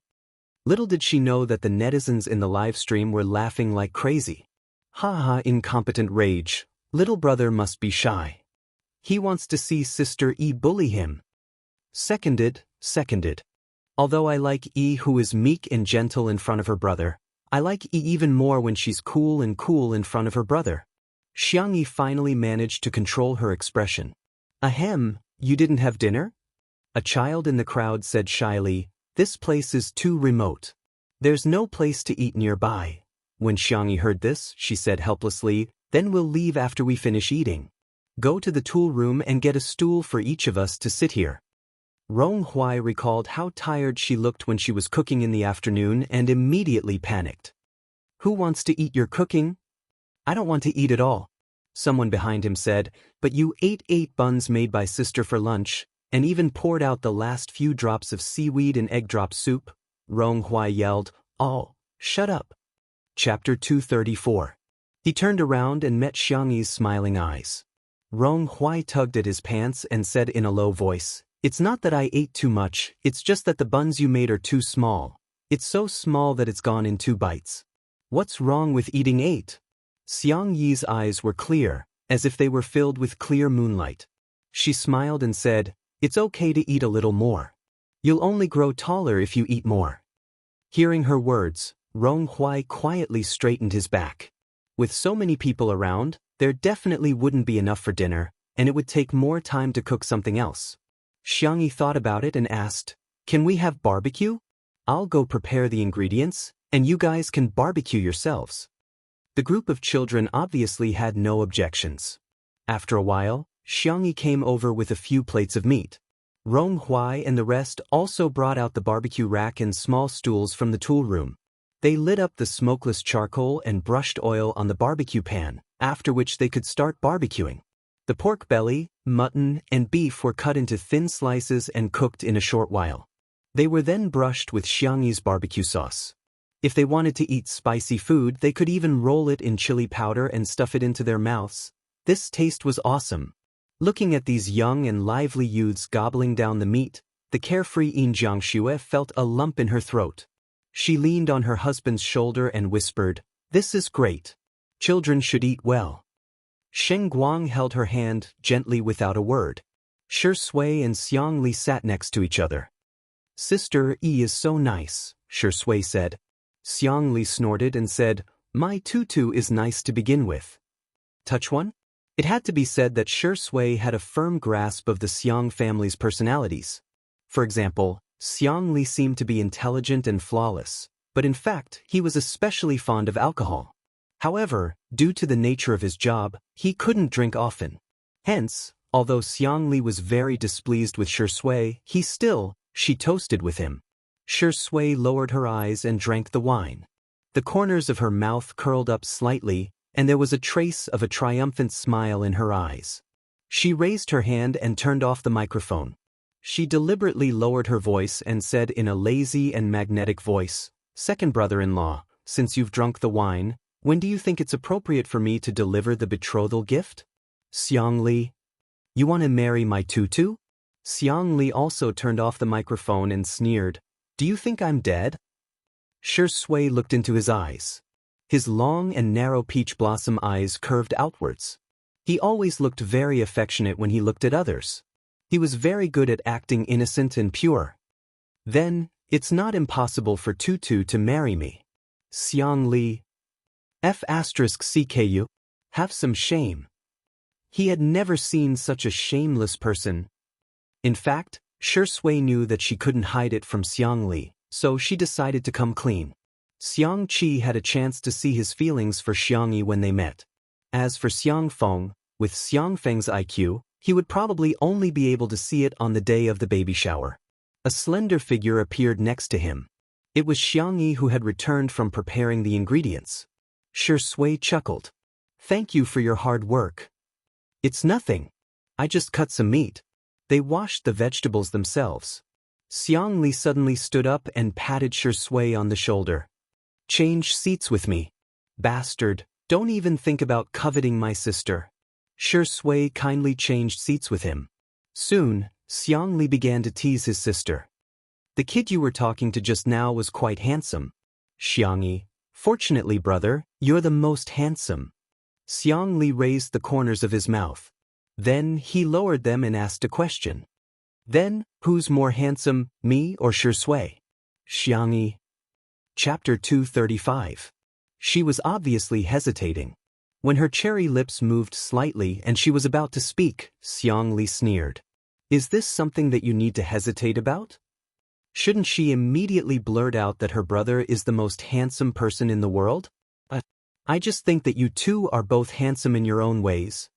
Xianxia, who had a strong desire to survive, tried to salvage the situation. "But I think you're the most handsome." Shui, who had changed seats, happened to form a corner with Xiangyi's seat. Hence, he could see all of her movements and expressions without any scruples. Hearing her words, he raised his eyebrows. Xiangxia turned her face and stole a glance at Shui, only to accidentally make eye contact with him. That was awkward. She then corrected herself. "Brother Shui, you're very handsome too, especially handsome." "Ha!" Xianxia laughed coldly. The live stream viewers burst into laughter because of the conversation between the three of them. "Haha, Sister E is so cute when she's caught in a dilemma. My peach brother actually has such a childish side? I don't believe it." Indeed, men are like children who never grow up. Xiangxia has had a hard time taking care of Xiangxia today. Xiangxia was conflicted for a while before asking weakly, "Brother, do you think Brother Shui is handsome?" Xiangxia said, "He's ugly." Shui's expression remained unchanged. However, Xiangxia said seriously, "Brother, you're stepping on him. It's wrong to praise him and step on him." Voila, Xiangxia's heart cracked. She's protecting that dog of a man just like that? Also, you're obviously lying through your teeth. Brother Shui is indeed very handsome. Walalala, Xiangxia's heart was completely shattered. Xiangxia was furious. He picked up the glass of wine and downed it in one gulp. Xiangxia was a little nervous. "Brother, are you angry?" A certain actor's entire body was filled with the fragrance of green tea. "Sister E, it's all my fault. I made Xiangxia unhappy. Don't worry about it. Just let him do whatever he wants. I don't mind at all." Xiangxia said subconsciously, "How can I blame you?" Xiangxia became even angrier. Feng Lao and the others were all young. After the meal, they chatted for a while before Xiangxia took them to the guest room to rest. The group of youths were still barbecuing, but Jiangxue was talking to Rong Huai. No one knew what they were talking about, but Rong Huai suddenly looked at Shui and stared at her for a few seconds before quickly looking away. "Rong, your face is made for the big screen. You should really consider entering the entertainment industry," Jiangxue said with a smile. Perhaps it was fate, but she found Rong Huai particularly pleasing to the eye. She could not help but give him a few pointers. I heard that your cultural results are not particularly good. If you start preparing for the arts exam now, you can make it in time. Rong Hui pursed his lips and said sullenly, "Thank you, I'll consider it seriously." He was a little hooligan, but he could tell right from wrong. He could sense Xianxia's kindness. "Let's add each other on WeChat. If there's anything you don't understand, you can ask Auntie." After the two of them added each other as friends, Rong Hui suddenly asked softly, "Auntie Yin, can I become as capable as him?" He refused to say Shui's name awkwardly, but his eyes landed on Shui. Xianxia touched the wolf cub's head and said, "Anything is possible, but are you interested in acting?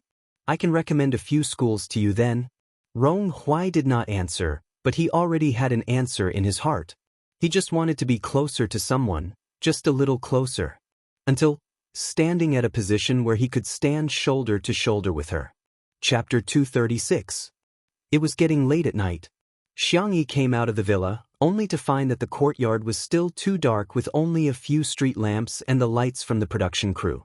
She went to the tool room and dug out a few handmade lanterns that she and her brothers used to make. Rong Hui and the others came over. "Wow, there are actually lanterns with candles now? Sister, do you want to hang this? Do you want a ladder?" Xianxia said, "No, you can just pass it to me." But can you reach it?" Before he finished speaking, Xianxia climbed up a tree skillfully, her movements as fast as those in Wuxia movies. "The teenagers? The netizens? Are you there? Xianxia, do you know that your fairy persona has been ruined?" "Damn, I thought Samaogu and Sanmaogu were fast enough, but I didn't expect Sister Yi to be the fastest." I suddenly remembered that Xianxia got injured because he went rock climbing with Xiang. The Xiang family actually has such an ancestral skill. If you don't share it, you're not Chinese. The group of boys opened their mouths so wide that eggs could almost be stuffed in. Xianxia said calmly, "Give me the lantern." Rong Hui, who was the tallest, handed her a lantern in a daze. She hung it up, lit it, and then Xianxia climbed to the next tree. After hanging the lantern, the courtyard not only became brighter, but it also added a touch of warmth. The warm light of the lantern spread out, and a few moths gathered and bumped into it without hesitation. It was rare for Xiangli to indulge himself that night. He drank too much and leaned back on the recliner in a drunken stupor. The top two buttons of his shirt were unbuttoned, revealing some of his fair skin and thin collarbones. The red mole at the end of his eye looked even more alluring. Xiangli drank a lot with him too. Although her head was dizzy, she was somehow sober. Xianxia picked up a ukulele. She hadn't touched a musical instrument in a long time and her hands were a little rusty. She stumbled as she played the ukulele. "I have to practice more so that I can sing it for our baby in the future," she said in an expectant tone. Shen Guang clapped for her with a smile in his eyes. From beginning to end, she was the only one in his eyes. The lights were warm and the wind was gentle. It was truly a beautiful night.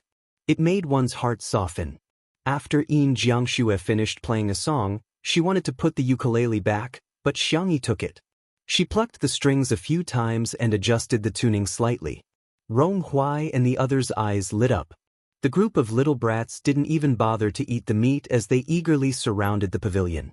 Li Jinyu didn't know whether to laugh or cry.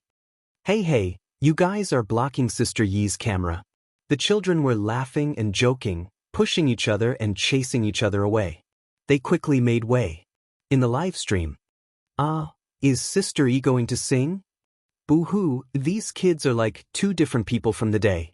They're laughing. They must really like Sister Yi. They're afraid of blocking the camera, so they're tiptoeing to get a closer look. It's so annoying. I want to cry again, cack. A simple and pleasant prelude sounded. The ukulele's unique clear tone might not be that impactful at first, but it was inexplicably harmonious with the warm night. The red sun rises, its bright light the river flows out, a vast ocean. The girl began to sing lazily, but her voice instantly captured everyone's ears. She lowered her eyebrows, her small figure immersed in a half-lit corner, but she was a dazzling presence in the crowd. "The young have their own youthful arrogance. My body is like the mountains and rivers. My spine I dare to measure the sun and moon. Xianxia looked up at the teenagers outside the pavilion and smiled gently. She hummed gently as if she was coaxing a child, but it had an incomparably shocking power. My heart is like the blazing sun, shining brightly no matter how difficult it is to stop me today. I am the only young man. The last chord fell. The surroundings were so quiet that one could almost hear the rustling of the wind and the falling petals. Chapter 237. Even the comments section of the live stream had decreased significantly. There was a moment of silence. The comments section of the live stream exploded. I'm crying out loud. I don't know why, but I just feel like crying. I suddenly realized that the female celebrity no, her name is Xianxia. I'm praising Sister E so much. She's beautiful, sweet, and heartwarming. No wonder Rong Huai and the other kids would come to see her. She's so healing. In the courtyard, Rong Huai stared blankly at the girl not far away, his heart pounding rapidly. This was the first time he had truly felt his own existence. Behind him, the boys who were easily moved to tears began to cry, and those who didn't had their eyes reddened. She didn't sing such a hot-blooded song at all, but it was so gentle that it had the power to move people's hearts. It turned out that they weren't children abandoned by the world. It turned out that they could also have a little bit of light, a little bit of hope, and a little bit of dreams. They were still youths with limitless possibilities. Their hearts were like blazing suns. Even Li Jianyu couldn't help but wipe away his tears. In the beginning, he still had some doubts about Shi Sui's invitation to Xianxia to appear on Two Under One Roof. However, he now understood that it wasn't Two Under One Roof that made Xianxia successful. It was Xianxia who made Two Under One Roof happen. The live stream ended for the day. Rong Huai and the others also got into the car and left safely. Before they left, they cleaned up the yard and even took away the trash. It was as if they didn't want there to be any filth in Xiangyi's house. Everyone returned to their rooms. Xiangli had really had too much to drink, so much so that he was walking unsteadily. Although Shi Sui bickered with him, he still treated him as a friend. Hence, he helped him back to his room. When Shi Sui came out of the bathroom after taking a shower, his gaze darted to the bed. Something's wrong. He frowned and strode forward, lifting the blanket roughly. However, after seeing who it was, he paused in his actions. It was Xianxia. The girl was curled up into a ball and sleeping obediently. Shi Sui was speechless. He carelessly wiped his hair a few times and said with some helplessness and amusement, "That's true. Even the big drunkard is drunk. How could the little drunkard not be drunk? She was probably drunk when she was singing." No wonder she smiled so sweetly to everyone, especially that little brat named Rong Rong. Shi Sui's gaze fell on the girl's delicate face. She was hugging a pillow and breathing evenly. Her hair was scattered on her cheeks. Shi Sui raised her hand and brushed it away for her. "Aren't you too trusting of me?" Shi Sui chuckled. "You even dared to enter my room and climb into my bed." He wasn't afraid that he wouldn't be human anymore. "You..." Shi Sui sighed and stared deeply at Xianxia for a few seconds. The emotions in her eyes were thick, and the light in her eyes was obscure. He patted the girl's shoulder twice. "Wake up. Go back to your room and sleep." The little girl who was sleeping soundly snorted and turned over angrily. As she moved, her blouse rolled up, revealing the milky white and delicate skin at the back of her waist. It was very dazzling. Shi Sui's Adam's apple moved. He closed his eyes, covered the girl with the blanket, and prepared to find a guest room to make do for the night. Just as he walked to the door, the crisp sound of the door being locked suddenly rang out, accompanied by the sneer of a drunk genius professor. "I'll lock the door for you. Let's see how you dare to seduce my sister." Shi Sui was speechless. Then, there was the sound of Xiang Li's messy footsteps and the sound of him bumping into something and falling on the carpet. He could vaguely hear his ravings. "I have to protect my sister." Shi Sui was speechless. Chapter 238. This makes people very fascinated. The man pressed his eyebrows and suddenly chuckled. "Fine. Sleep if you want. Lock if you want. Let nature take its course. Everything is the best arrangement." After giving himself a few words of encouragement, Shui turned back and lingered by the bed for a few seconds. Some thoughts of not wanting to be a human flashed through his mind. In the end, Shui still turned off the lights, picked up the script on the bedside table, and sat down on the single-seater sofa by the floor-to-ceiling window. He turned on a small night light and flipped through the script with his well-defined fingers. Shui was still hesitating about this movie. The script was extremely well written. The most holy and flawless church was occupied by a flower of evil. The darkest and most humid mental hospital had the only bright color in the entire movie. The plot line followed the criminal reasoning route. It was intertwined and every supporting character had a high IQ. The emotional line was a scene between a high IQ priest criminal and a psychiatrist. It started with a playful game of cat and mouse and ended with a regretful tragedy. It was full of drama. In all fairness, Shui wanted to take on this script. However, he couldn't act in an emotional scene. It wasn't a problem of acting. It was a psychological problem. He resisted all close contact with women, and it had become a psychological barrier. Director Yen had tried several methods before, but Shui vomited after a single pat. It didn't work at all, so he could only give up in the end. Other scripts were fine, but in this script, if the character of the doctor was deleted or if the doctor's part was deleted, the whole film would lose some kind of balance, and it would not meet the artistic expression that the director wanted. Therefore, he either had to overcome the psychological barrier of acting in the opposite role, or give up this good script. Shui was having a headache. The little girl on the bed probably felt hot and kicked the quilt away. She's quite dishonest. Shui shook his head, put down the script, and got up to cover her with the quilt. The little girl drunkenly called out, "Xiao Naofu, everything." She looked around for the cat in a daze. She didn't touch Xiao Naofu, but she touched Shui's hand. She rubbed her soft and slender fingers tentatively a few times. Then, as if she sensed that something was wrong, she opened her eyes. The world spun before her eyes. She tried hard to focus and finally recognized the man in front of her. "Why are you here?" Shui raised her eyebrows and indulged her behavior. "Who am I?" "My child." Ziza. Xianxia looked at him innocently. "Why are you here?" "This is where Xiao Naofu sleeps." To emphasize, she patted the pillow on the other side. Shui licked her lips. "Then where do you think I should sleep?" It was too difficult for a drunk person to make a logical analysis. Xianxia felt her head hurt even more. She mumbled, "You slept in the cat bed." Shui was so angry that she laughed. "Is there such a big cat nest?" The little girl said in an imposing manner, "I'll ask my third brother to make one for you." Shui, "Okay, I'll wait. You go back to sleep."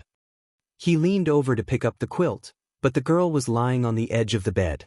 Her cheeks were half pressed against the black sheets, which made her skin look even fairer. The drunk girl spoke slowly and more softly than usual. You look good, hm?" Shui simply sat cross-legged on the ground and looked at her calmly. "Then, between me and your brother, who looks better?" Xianxia frowned, looking like she was about to be forced to do business again. Chapter 239. She shrank back and dodged his gaze. "I'm sleepy." Shui grabbed the pillow in her arms. The little girl was drunk and weak and couldn't move at all. The two were in a stalemate. After more than 10 seconds, the girl sighed helplessly. "Okay, then I'll tell you alone." "Then you're not allowed to tell anyone else." The man looked at Xianxia affectionately and gently. Xianxia whispered, "You and brother are both good-looking, but I think you're the most good-looking, because I like you." Whoosh.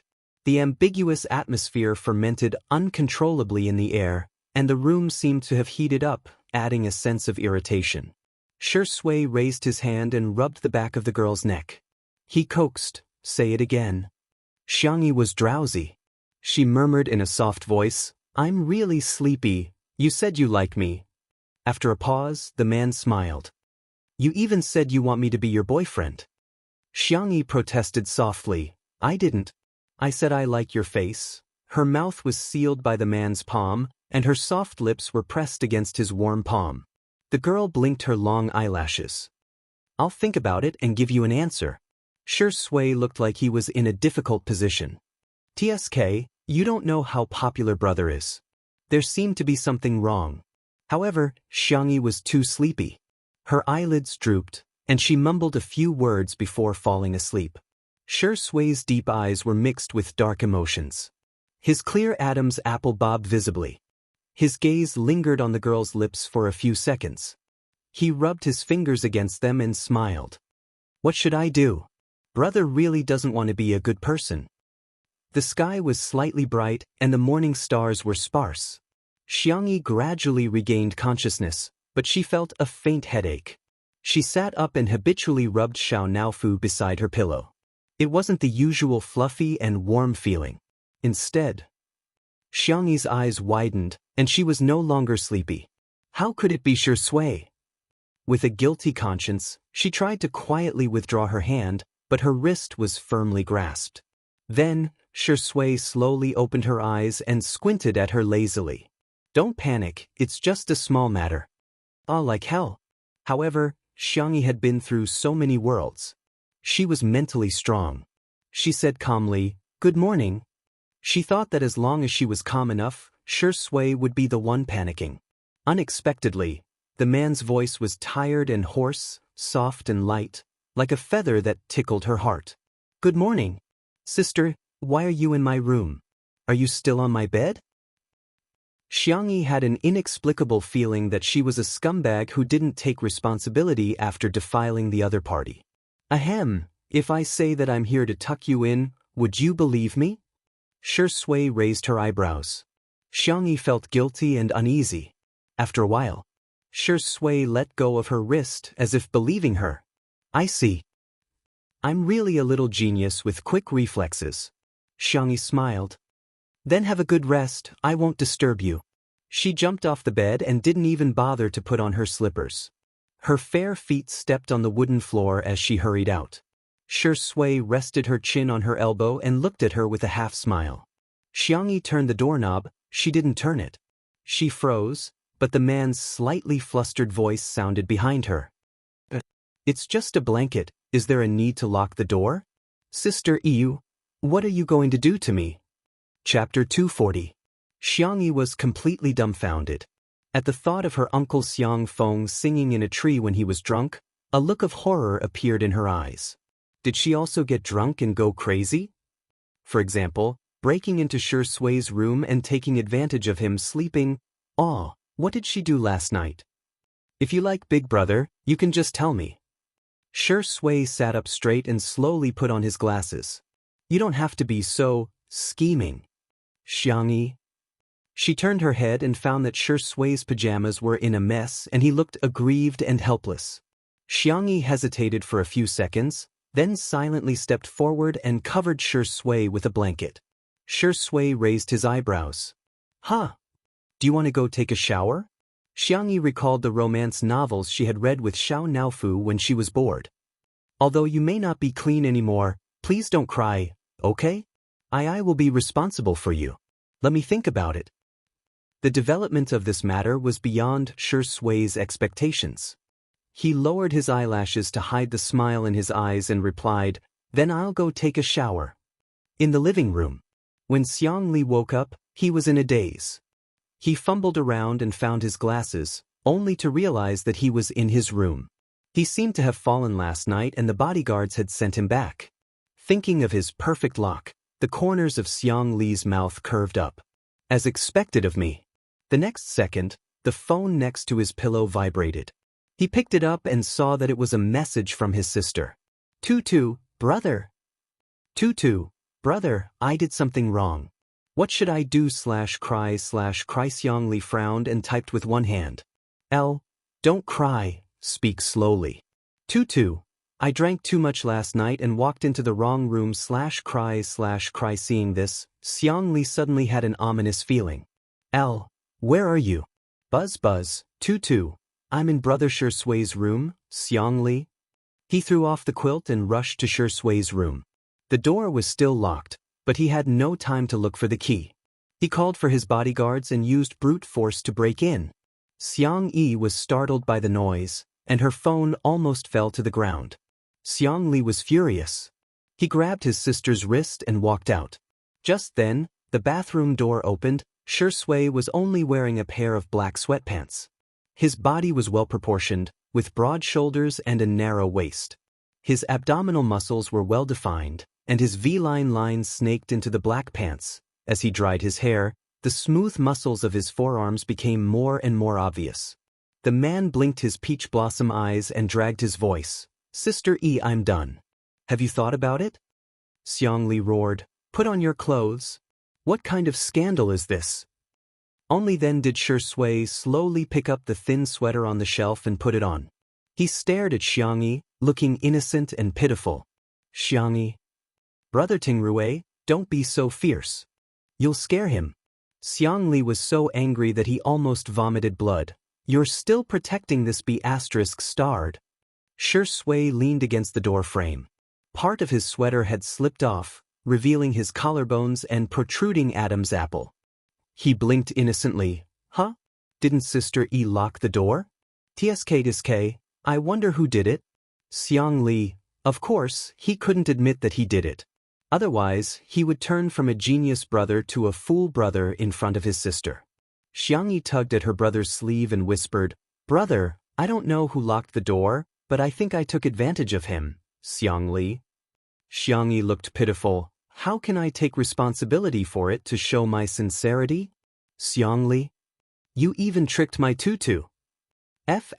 King Shui, are you still human? Chapter 241. Xianxia was pushed out of the room by her brother. Then, the door was slammed shut. Before the door was closed, Xianxia saw her brother rolling up his sleeves. Are they going to fight? She wanted to go in, but she heard her brother yelling through the door, "Go back to your room." Then, Shui's gentle and calm voice sounded. "Don't worry, I'll have a good chat with your brother." Xianxia scratched her head and chose to believe them. She walked towards her room. Her hungover brain was slower than usual, so she didn't notice that someone was secretly taking photos of her coming out of Shui's room outside the floor-to-ceiling window. In the kitchen, porridge was simmering in the casserole pot, and the fragrance of the rice wafted out through the crack in the door. Xianxia wanted to make up for it, so she made a particularly sumptuous breakfast, which was all Shui's favorite dishes. After spending time with him for the past few days, Xianxia had already figured out his preferences. His palate was light, carnivorous, and he especially liked to eat fish and shrimp, which was a bit similar to Xiao Naofu. She made steamed dumplings, shrimp dumplings, egg pancakes, and other Chinese pastries, as well as bacon, sausages, fried eggs, potato pancakes, and other Western breakfasts. She even fried a fish for Xiao Naofu. Xiao Naofu was nestled in a hammock on the top floor of the luxurious cat villa, chewing its paws in a fit of pique. It saw Xianxia coming out of Shui's room. "Boo-hoo, this stupid woman has changed her mind. I'm no longer her favorite. I'm not going to talk to her anymore." However, when Xianxia came over with the grilled fish, Xiao Naofu's nose twitched, and it began to drool. "Xiao Naofu, it's time to eat," Xianxia coaxed softly. "No. I can't forgive her just because she coaxed me." "Xiao Naofu." Xianxia scratched the back of Xiao Naofu's neck. "Don't be angry with me, okay? I've coaxed you twice." Xiao Naofu counted in its heart. Xianxia murmured, "Everything, little baby, if you don't eat, the grilled fish will get cold." "Freedoms? Forget it, I'll just reluctantly forgive her." Xiao Naofu flipped over and extended its claws at Xianxia. "Meow." Xianxia raised her eyebrows and took it down from the hammock. She patiently tore the grilled fish into small pieces and fed it bit by bit. Xiao Naofu's belly was round as it rolled around on the ground in satisfaction. Xianxia threw it a few balls to play with and got up to do her morning exercise outside. Behind the small kitchen, there was a villa where the staff of the production team lived. Xiao Liang was the camera assistant of the production crew. He had just graduated not long ago and was at the age where he was impatient. His salary was considered high among his peers. However, he lived in this large manor every day and watched the bright and beautiful stars coming and going. It was inevitable that he would feel a little unbalanced. What right did these people have to have all this without working hard? And he could only get a few $1,000s a month? The aroma of the rice grew stronger and stronger, spreading from afar. Xiao Liang was displeased. That female artist named Xianxia is really hypocritical. She only cooks for us once in a while. At other times, we have to order takeout or solve our own problems. Since she's already cooking, what's wrong with cooking more? We're all humans, why should we treat them differently? As for whether Xianxia would have a hard time cooking for dozens of people, that was not within his consideration.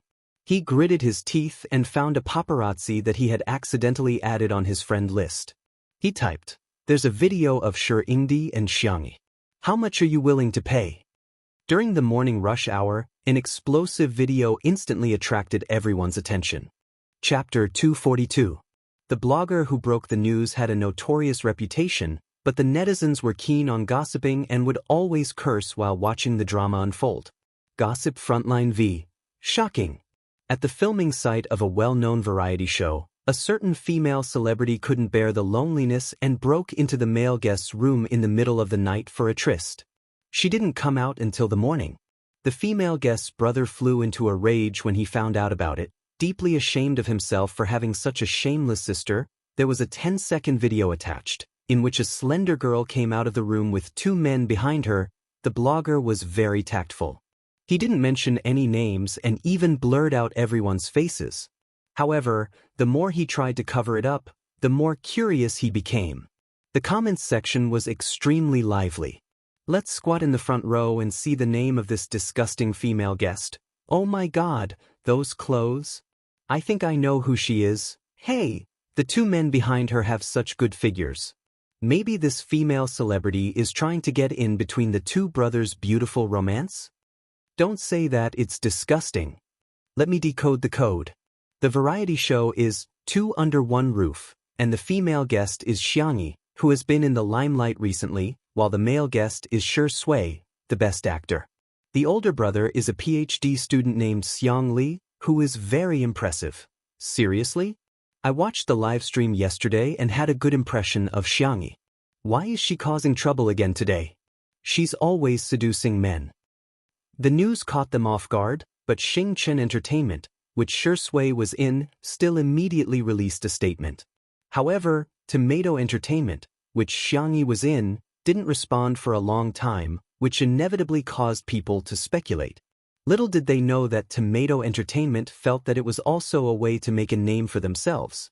Once they gained popularity, they could even help the company's newcomers.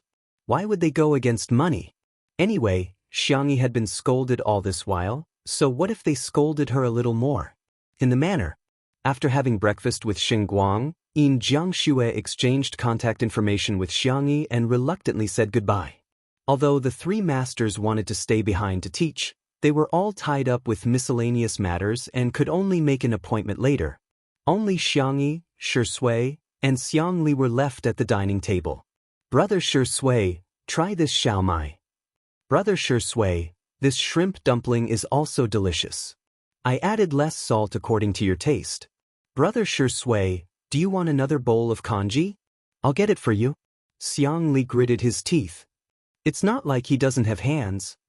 Shui said kindly, "Sister E, you don't have to be so nice to me.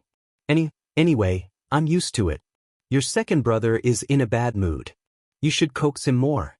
Xianxia, if it weren't for the fact that Shui was still a decent person last night and nothing had happened between the two of them, he would have ordered his bodyguards to break this guy's legs. With his intelligence back, Xianxia's eyes lit up. "Tutu went to your room.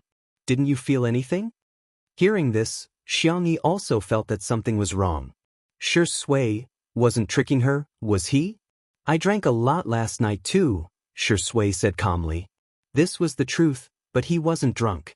However, this sentence successfully misled Xianxia. If it were someone else, Xianxia might have questioned it. However, she had a natural sense of trust when it came to Shui. After all, in her memory, Shui had always been a gentle and reliable older brother. Little did she know that the gentlemanly image was just an illusion. The big tail behind him had been wagging long ago. At this moment, Li Jinyu rushed in. Chapter 243. "Daddy sure, bad news. There's news about you and Sister E." Li Jinyu was sweating profusely as he handed the phone to Shui. Xianxia tilted her head to take a look but was stopped by Li Jinyu. It should have been leaked by our crew. I'm investigating it now. Sister E, don't worry, I'll definitely give you an explanation. Xianxia immediately understood and asked calmly, someone is scolding me? Li Jinyu was a little helpless. Yeah. Soon, Shui's manager, Si Chuanbai, called and he got up to the balcony to pick it up. Si Chuanbai said concisely, the announcement has been made. I need to confirm with you whether the two of you are in a relationship. If you are you going to make it public? I'll have to prepare for the next step. Shui looked up at Xianxia. Not at the moment. You? Are you serious? Si Chuanbai was slightly stunned. I'll just ask directly. Is she worth it? She's worth it, she answered without hesitation.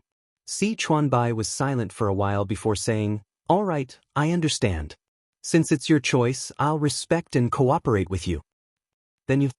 She chuckled lazily. Aren't you going to wish me a happy marriage in advance? The originally serious atmosphere was forcefully diverted by Shui's flirtatious words. Si Chuanbai took a deep breath and mocked. You're not even in a relationship and you're already thinking about getting married? Huh, why don't you find a naming master to help you come up with a few baby names? All right, remember to find a master who's more expensive. Thank you. Xianxia also received a video call from Anan. On the screen, Anan was crying with a head full of colorful hair. Boo-hoo, they're so bad. Not only did they not help you with public relations, they even let a few newbies ride on your popularity. Trash company, why hasn't it closed down yet? Xianxia did not take these matters to heart. To her, it was far less important than what to make for lunch. Alright, don't cry. Xianxia comforted him. If it really goes bankrupt, won't you lose your job too? Anan sniffed. Then when the time comes, I'll be Tony's teacher and raise you by washing, cutting and blowing. Xianxia couldn't help but laugh. She imagined the scene and inexplicably felt that it was quite suitable for Anan. How can you still laugh? When the brothers from C7 heard about it, they were about to cry. Tell them that I'll find a way to solve it. Really? And, do you want to come for lunch? I'll make your favorite braised pig trotters. Gulp. In the video, Anan clearly swallowed his saliva. Alright then. See you at noon. He hung up the phone. Xianxia met her brother's gaze. Xiangli frowned and tapped the table with his left hand. The time between each tap was exactly the same. How are you going to resolve this? Xianxia said frankly, I don't know. Xiangli's eyebrows twitched. Then why did you make such a solemn vow? The girl's face bloomed into a smile, revealing her small dimples. Because I have you. If it was in the fast transmigration world, she would have desperately fought to survive. But now, she wanted to rely on her brother a little. Oh, idiot, you can't even do this? Although he said that, Xiangli's eyes were full of smiles. He coughed lightly. You want me to help you? Beg me. Xianxia clasped her hands together and softly said coquettishly, Brother, I beg you to help me, okay? Xiangli interrupted her. He skillfully turned on the camera and said in all seriousness, Let's do it again. I didn't record it just now. Chapter 244. Other than doting on her, what else could her brother do? Xiangyi opened for business. Brother, I beg you, stop, I don't even deserve an adjective. The most talented and handsome brother in the world, I beg you to help me. That's it? Where's your sincerity? I don't feel it at all. Brother, you're the best. I'll make you anything you want to eat. Do your hands hurt? I'll give you a massage. After recording for more than 10 minutes, Xiangli finally chose one and sent it out one by one. 2. Not so smart Xiao Sido, not so silly Xiao Sido, big brother with a decent IQTO, little uncle not smart. Not long after, Xiangli received a reply. Not so smart Xiao Si, little sister is so cute. Not so silly Xiao Si, she even praised me the day before yesterday for being the best brother. Cries/ball, little uncle not smart. You're bullying little Xiangyi again. Big brother with a decent IQ, Big brother with a decent IQ. She's back. Sanction used an affirmative reply. Xiangli smiled and replied, yes. Big brother with a decent IQ. Confirm if that person will appear again. Seeing this, Xianxia frowned slightly. He suddenly felt disgusted when he thought of the existence that had occupied his sister's body for the past year. In fact, Xianxia had already noticed that something was wrong from the beginning. That was why Xianxia signed the agreement to restrict Xianxia from causing trouble. After interacting with Xianxia, Xianxia had also guessed it. Xianxia had his suspicions, but he wasn't sure. Xianxia had a vague feeling that his sister was acting strangely. As for Xianfeng, it was better not to mention it. In the manner, the filming was done at night on weekdays, so the staff still had a lot of free time during the day. Xiao Liang looked at the balance on his cell phone and was extremely excited. It turned out that a piece of news could be sold for so much money. After tasting the sweetness of it, he was thinking about how to shoot a more exciting video. If he did it a few more times, wouldn't he be able to become rich? Seeing the girl watering the flowers with a watering can in the sea of flowers outside the window, greed appeared in Xiao Liang's eyes. If he put a few pinhole cameras in her bedroom and bathroom, he might be able to get a video that could be sold at a sky-high price, or he could threaten her. Thinking of the FRB kneeling at his feet and begging him, Xiao Liang felt great. Just as he was searching for a camera on the internet. Bang! The door was kicked open by someone. Looking at the few well-built bodyguards at the door, Xiao Liang was scared witless. His voice trembled uncontrollably. "This is my room. It's too disrespectful of you to barge in like this." These bodyguards had been secretly protecting Xianxia all year round, and they had long developed the habit of obeying orders. He didn't waste any more words with him and directly carried him to the courtyard. "Hey, what is the meaning of this?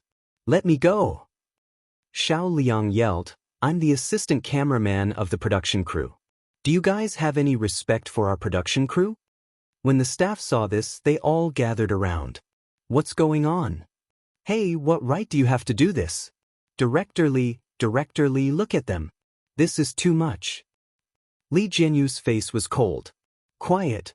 He was usually joking around, and the average age of the staff was young, so no one was afraid of him.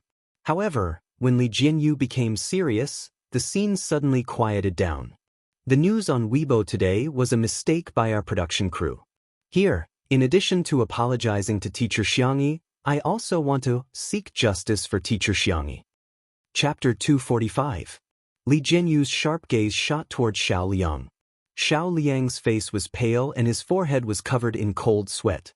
However, he refused to admit it. "Are you suspecting me? How could I do such a thing?" Li Jianyu said coldly, "If you admit it now, I won't hold you legally responsible." He wanted to give Xiao Liang one last chance.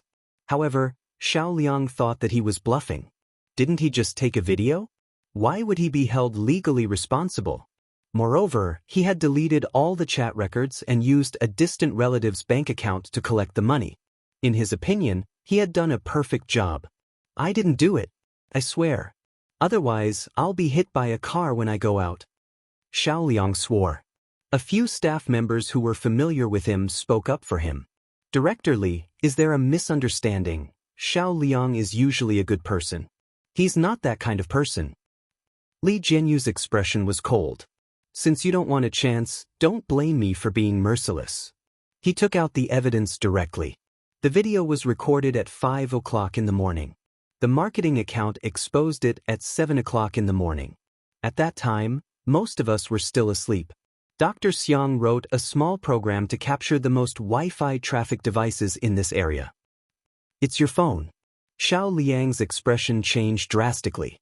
He had habitually connected to the Wi-Fi. He did not expect this to be evidence. However, he quickly retorted, I just woke up early and played with my phone for a while. The video could have been sent by someone else." Li Jianyu said, "How long are you going to be stubborn?"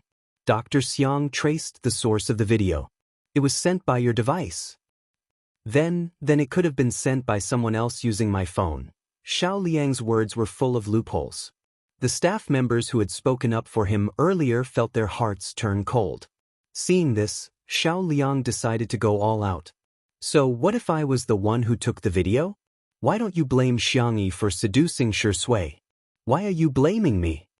Li Jianyu was so angry that he wanted to vomit blood. Invading other people's privacy, and you still think you're right? If she had kept her private life in check, I wouldn't have been able to take that video. Xiao Liang said with conviction. At the end of the day, it was her fault. The next second, a certain Siscon doctor grabbed his collar with one hand. His eyes were dark and murderous. Xiao Liang wailed, "Someone's been beaten up, someone's been beaten to death. Help!" Li Jinyu was speechless. He had never seen a thief crying thief. Xiang Li suddenly smiled. "What do you think is more terrifying than death?" Xiao Liang froze. "It's a life worse than death." Xiang Li raised his eyebrows. "Do you want to try?" Xiao Liang's pupils dilated. He was a little scared. He subconsciously searched for Xiangyi. She had a gentle temper and was easy to talk to. As long as he begged her properly, she would definitely forgive him. Not far away, the young girl looked calm. She was still watering the flowers unhurriedly, as if she did not take this matter to heart. "Teacher Xiangyi, I was wrong. I know I was wrong. I'll apologize to you, okay? I'm still young and ignorant. Please don't take it to heart." A chuckle came from the handsome man beside the young girl. Shi Sui was obviously smiling, but his peach blossom eyes seemed to be mixed with ice. There was no trace of warmth in them. "You think you're worthy of calling her name?" Chapter 246. The man's aura was too strong and overwhelming. Xiao Liang met his gaze for a few seconds and his legs turned to jelly. With a bang, he fell to the ground and his phone slipped out of his pocket. The screen was still lit up and displayed keywords such as pinhole camera, bedroom, bathroom, secret camera. Shi Sui's eyes narrowed and he exuded a dangerous aura from head to toe. Xiao Liang was on the verge of tears and completely lost his previous arrogance. "I didn't install this. I was just thinking about it. Is it illegal to think about it?" Shi Sui's aura became even colder. He couldn't bear to mess around with this little girl. What right did this piece of trash have to think about hurting her? "Xiang Li, bring your sister into the house," Shi Sui said in a low voice. "I can solve my sister's problem." Xiang Li said unhappily. "Then when she cries later, will you coax her?" Xiang Li gritted his teeth and grabbed Xiangyi's wrist and walked to the living room. Xiangyi's focus was completely different from the two of them. "I'm not scared. I haven't finished watering my flowers," Xiang Li said seriously. "No, you're scared." Xiangyi said. "Hey, I'm scared." Xiang Li nodded in satisfaction. "Okay, I'll protect you." Annan drove his small shabby car to the manor early in the morning. When he arrived, there were still some staff members in the garden who hadn't left yet. They were gathered in small groups and whispering about something. "Oh my God, Shi Sui looks so cool when he's angry. He looks so good wearing glasses and sneering. I heard that he has a good temper. He didn't even take it to heart when his assistant betrayed him, but I didn't expect him to be so serious this time. Xiao Liang is really too much. But after today's incident, he can forget about staying in this industry in the future." Annan listened to the gossip for a while before rushing into the villa. "Good boy. I'm here." In front of the floor-to-ceiling window, Xiangyi was combing Xiao Naofu's fur. The little kitten was sleeping soundly with its head facing the sky and snoring contentedly. "Annan, humans are not as good as cats." Xiangyi smiled and said, "The pork trotters are ready. Is there anything else you want to eat?" "I'll eat whatever you make." Annan chuckled. He took out his phone and showed it to Xiangyi. "That's strange. Our company has changed. They're actually helping you with public relations." On the screen was a statement issued by Tomato Entertainment. In addition to condemning the person who took the photo and the marketing account, there was also a lawyer's letter of warning. The netizens in the comments section were all stunned. "You've lived long enough to see anything. Tomato Entertainment actually has a PR department?" OMG, FQ didn't even appear when C7's fans were fighting so fiercely. This time, he actually stepped in personally for the vase fairy. Oh wow, this Linshan law firm is one of the top law firms in the country. Why would they take on such a small case involving an artist's reputation? There were also two groups of fans who didn't like each other. Marketing accounts are taking things out of context to begin with. What can a video prove? Don't you know that Sure Indie hates women? There's no way he likes Xianxia. With all due respect, our sister E is both salty and sweet. She's rich and talented, and she even has a few immortal brothers. Please don't mislead us. Our sister E just wants to be beautiful by herself. But more than that, the CP fans were celebrating. There should be a dozen more trending searches like this. We're in the same room. Sisters, I'll call you first. In 2 days, I'm going overseas to shoot a double magazine cover. I don't care. Honey. Duck.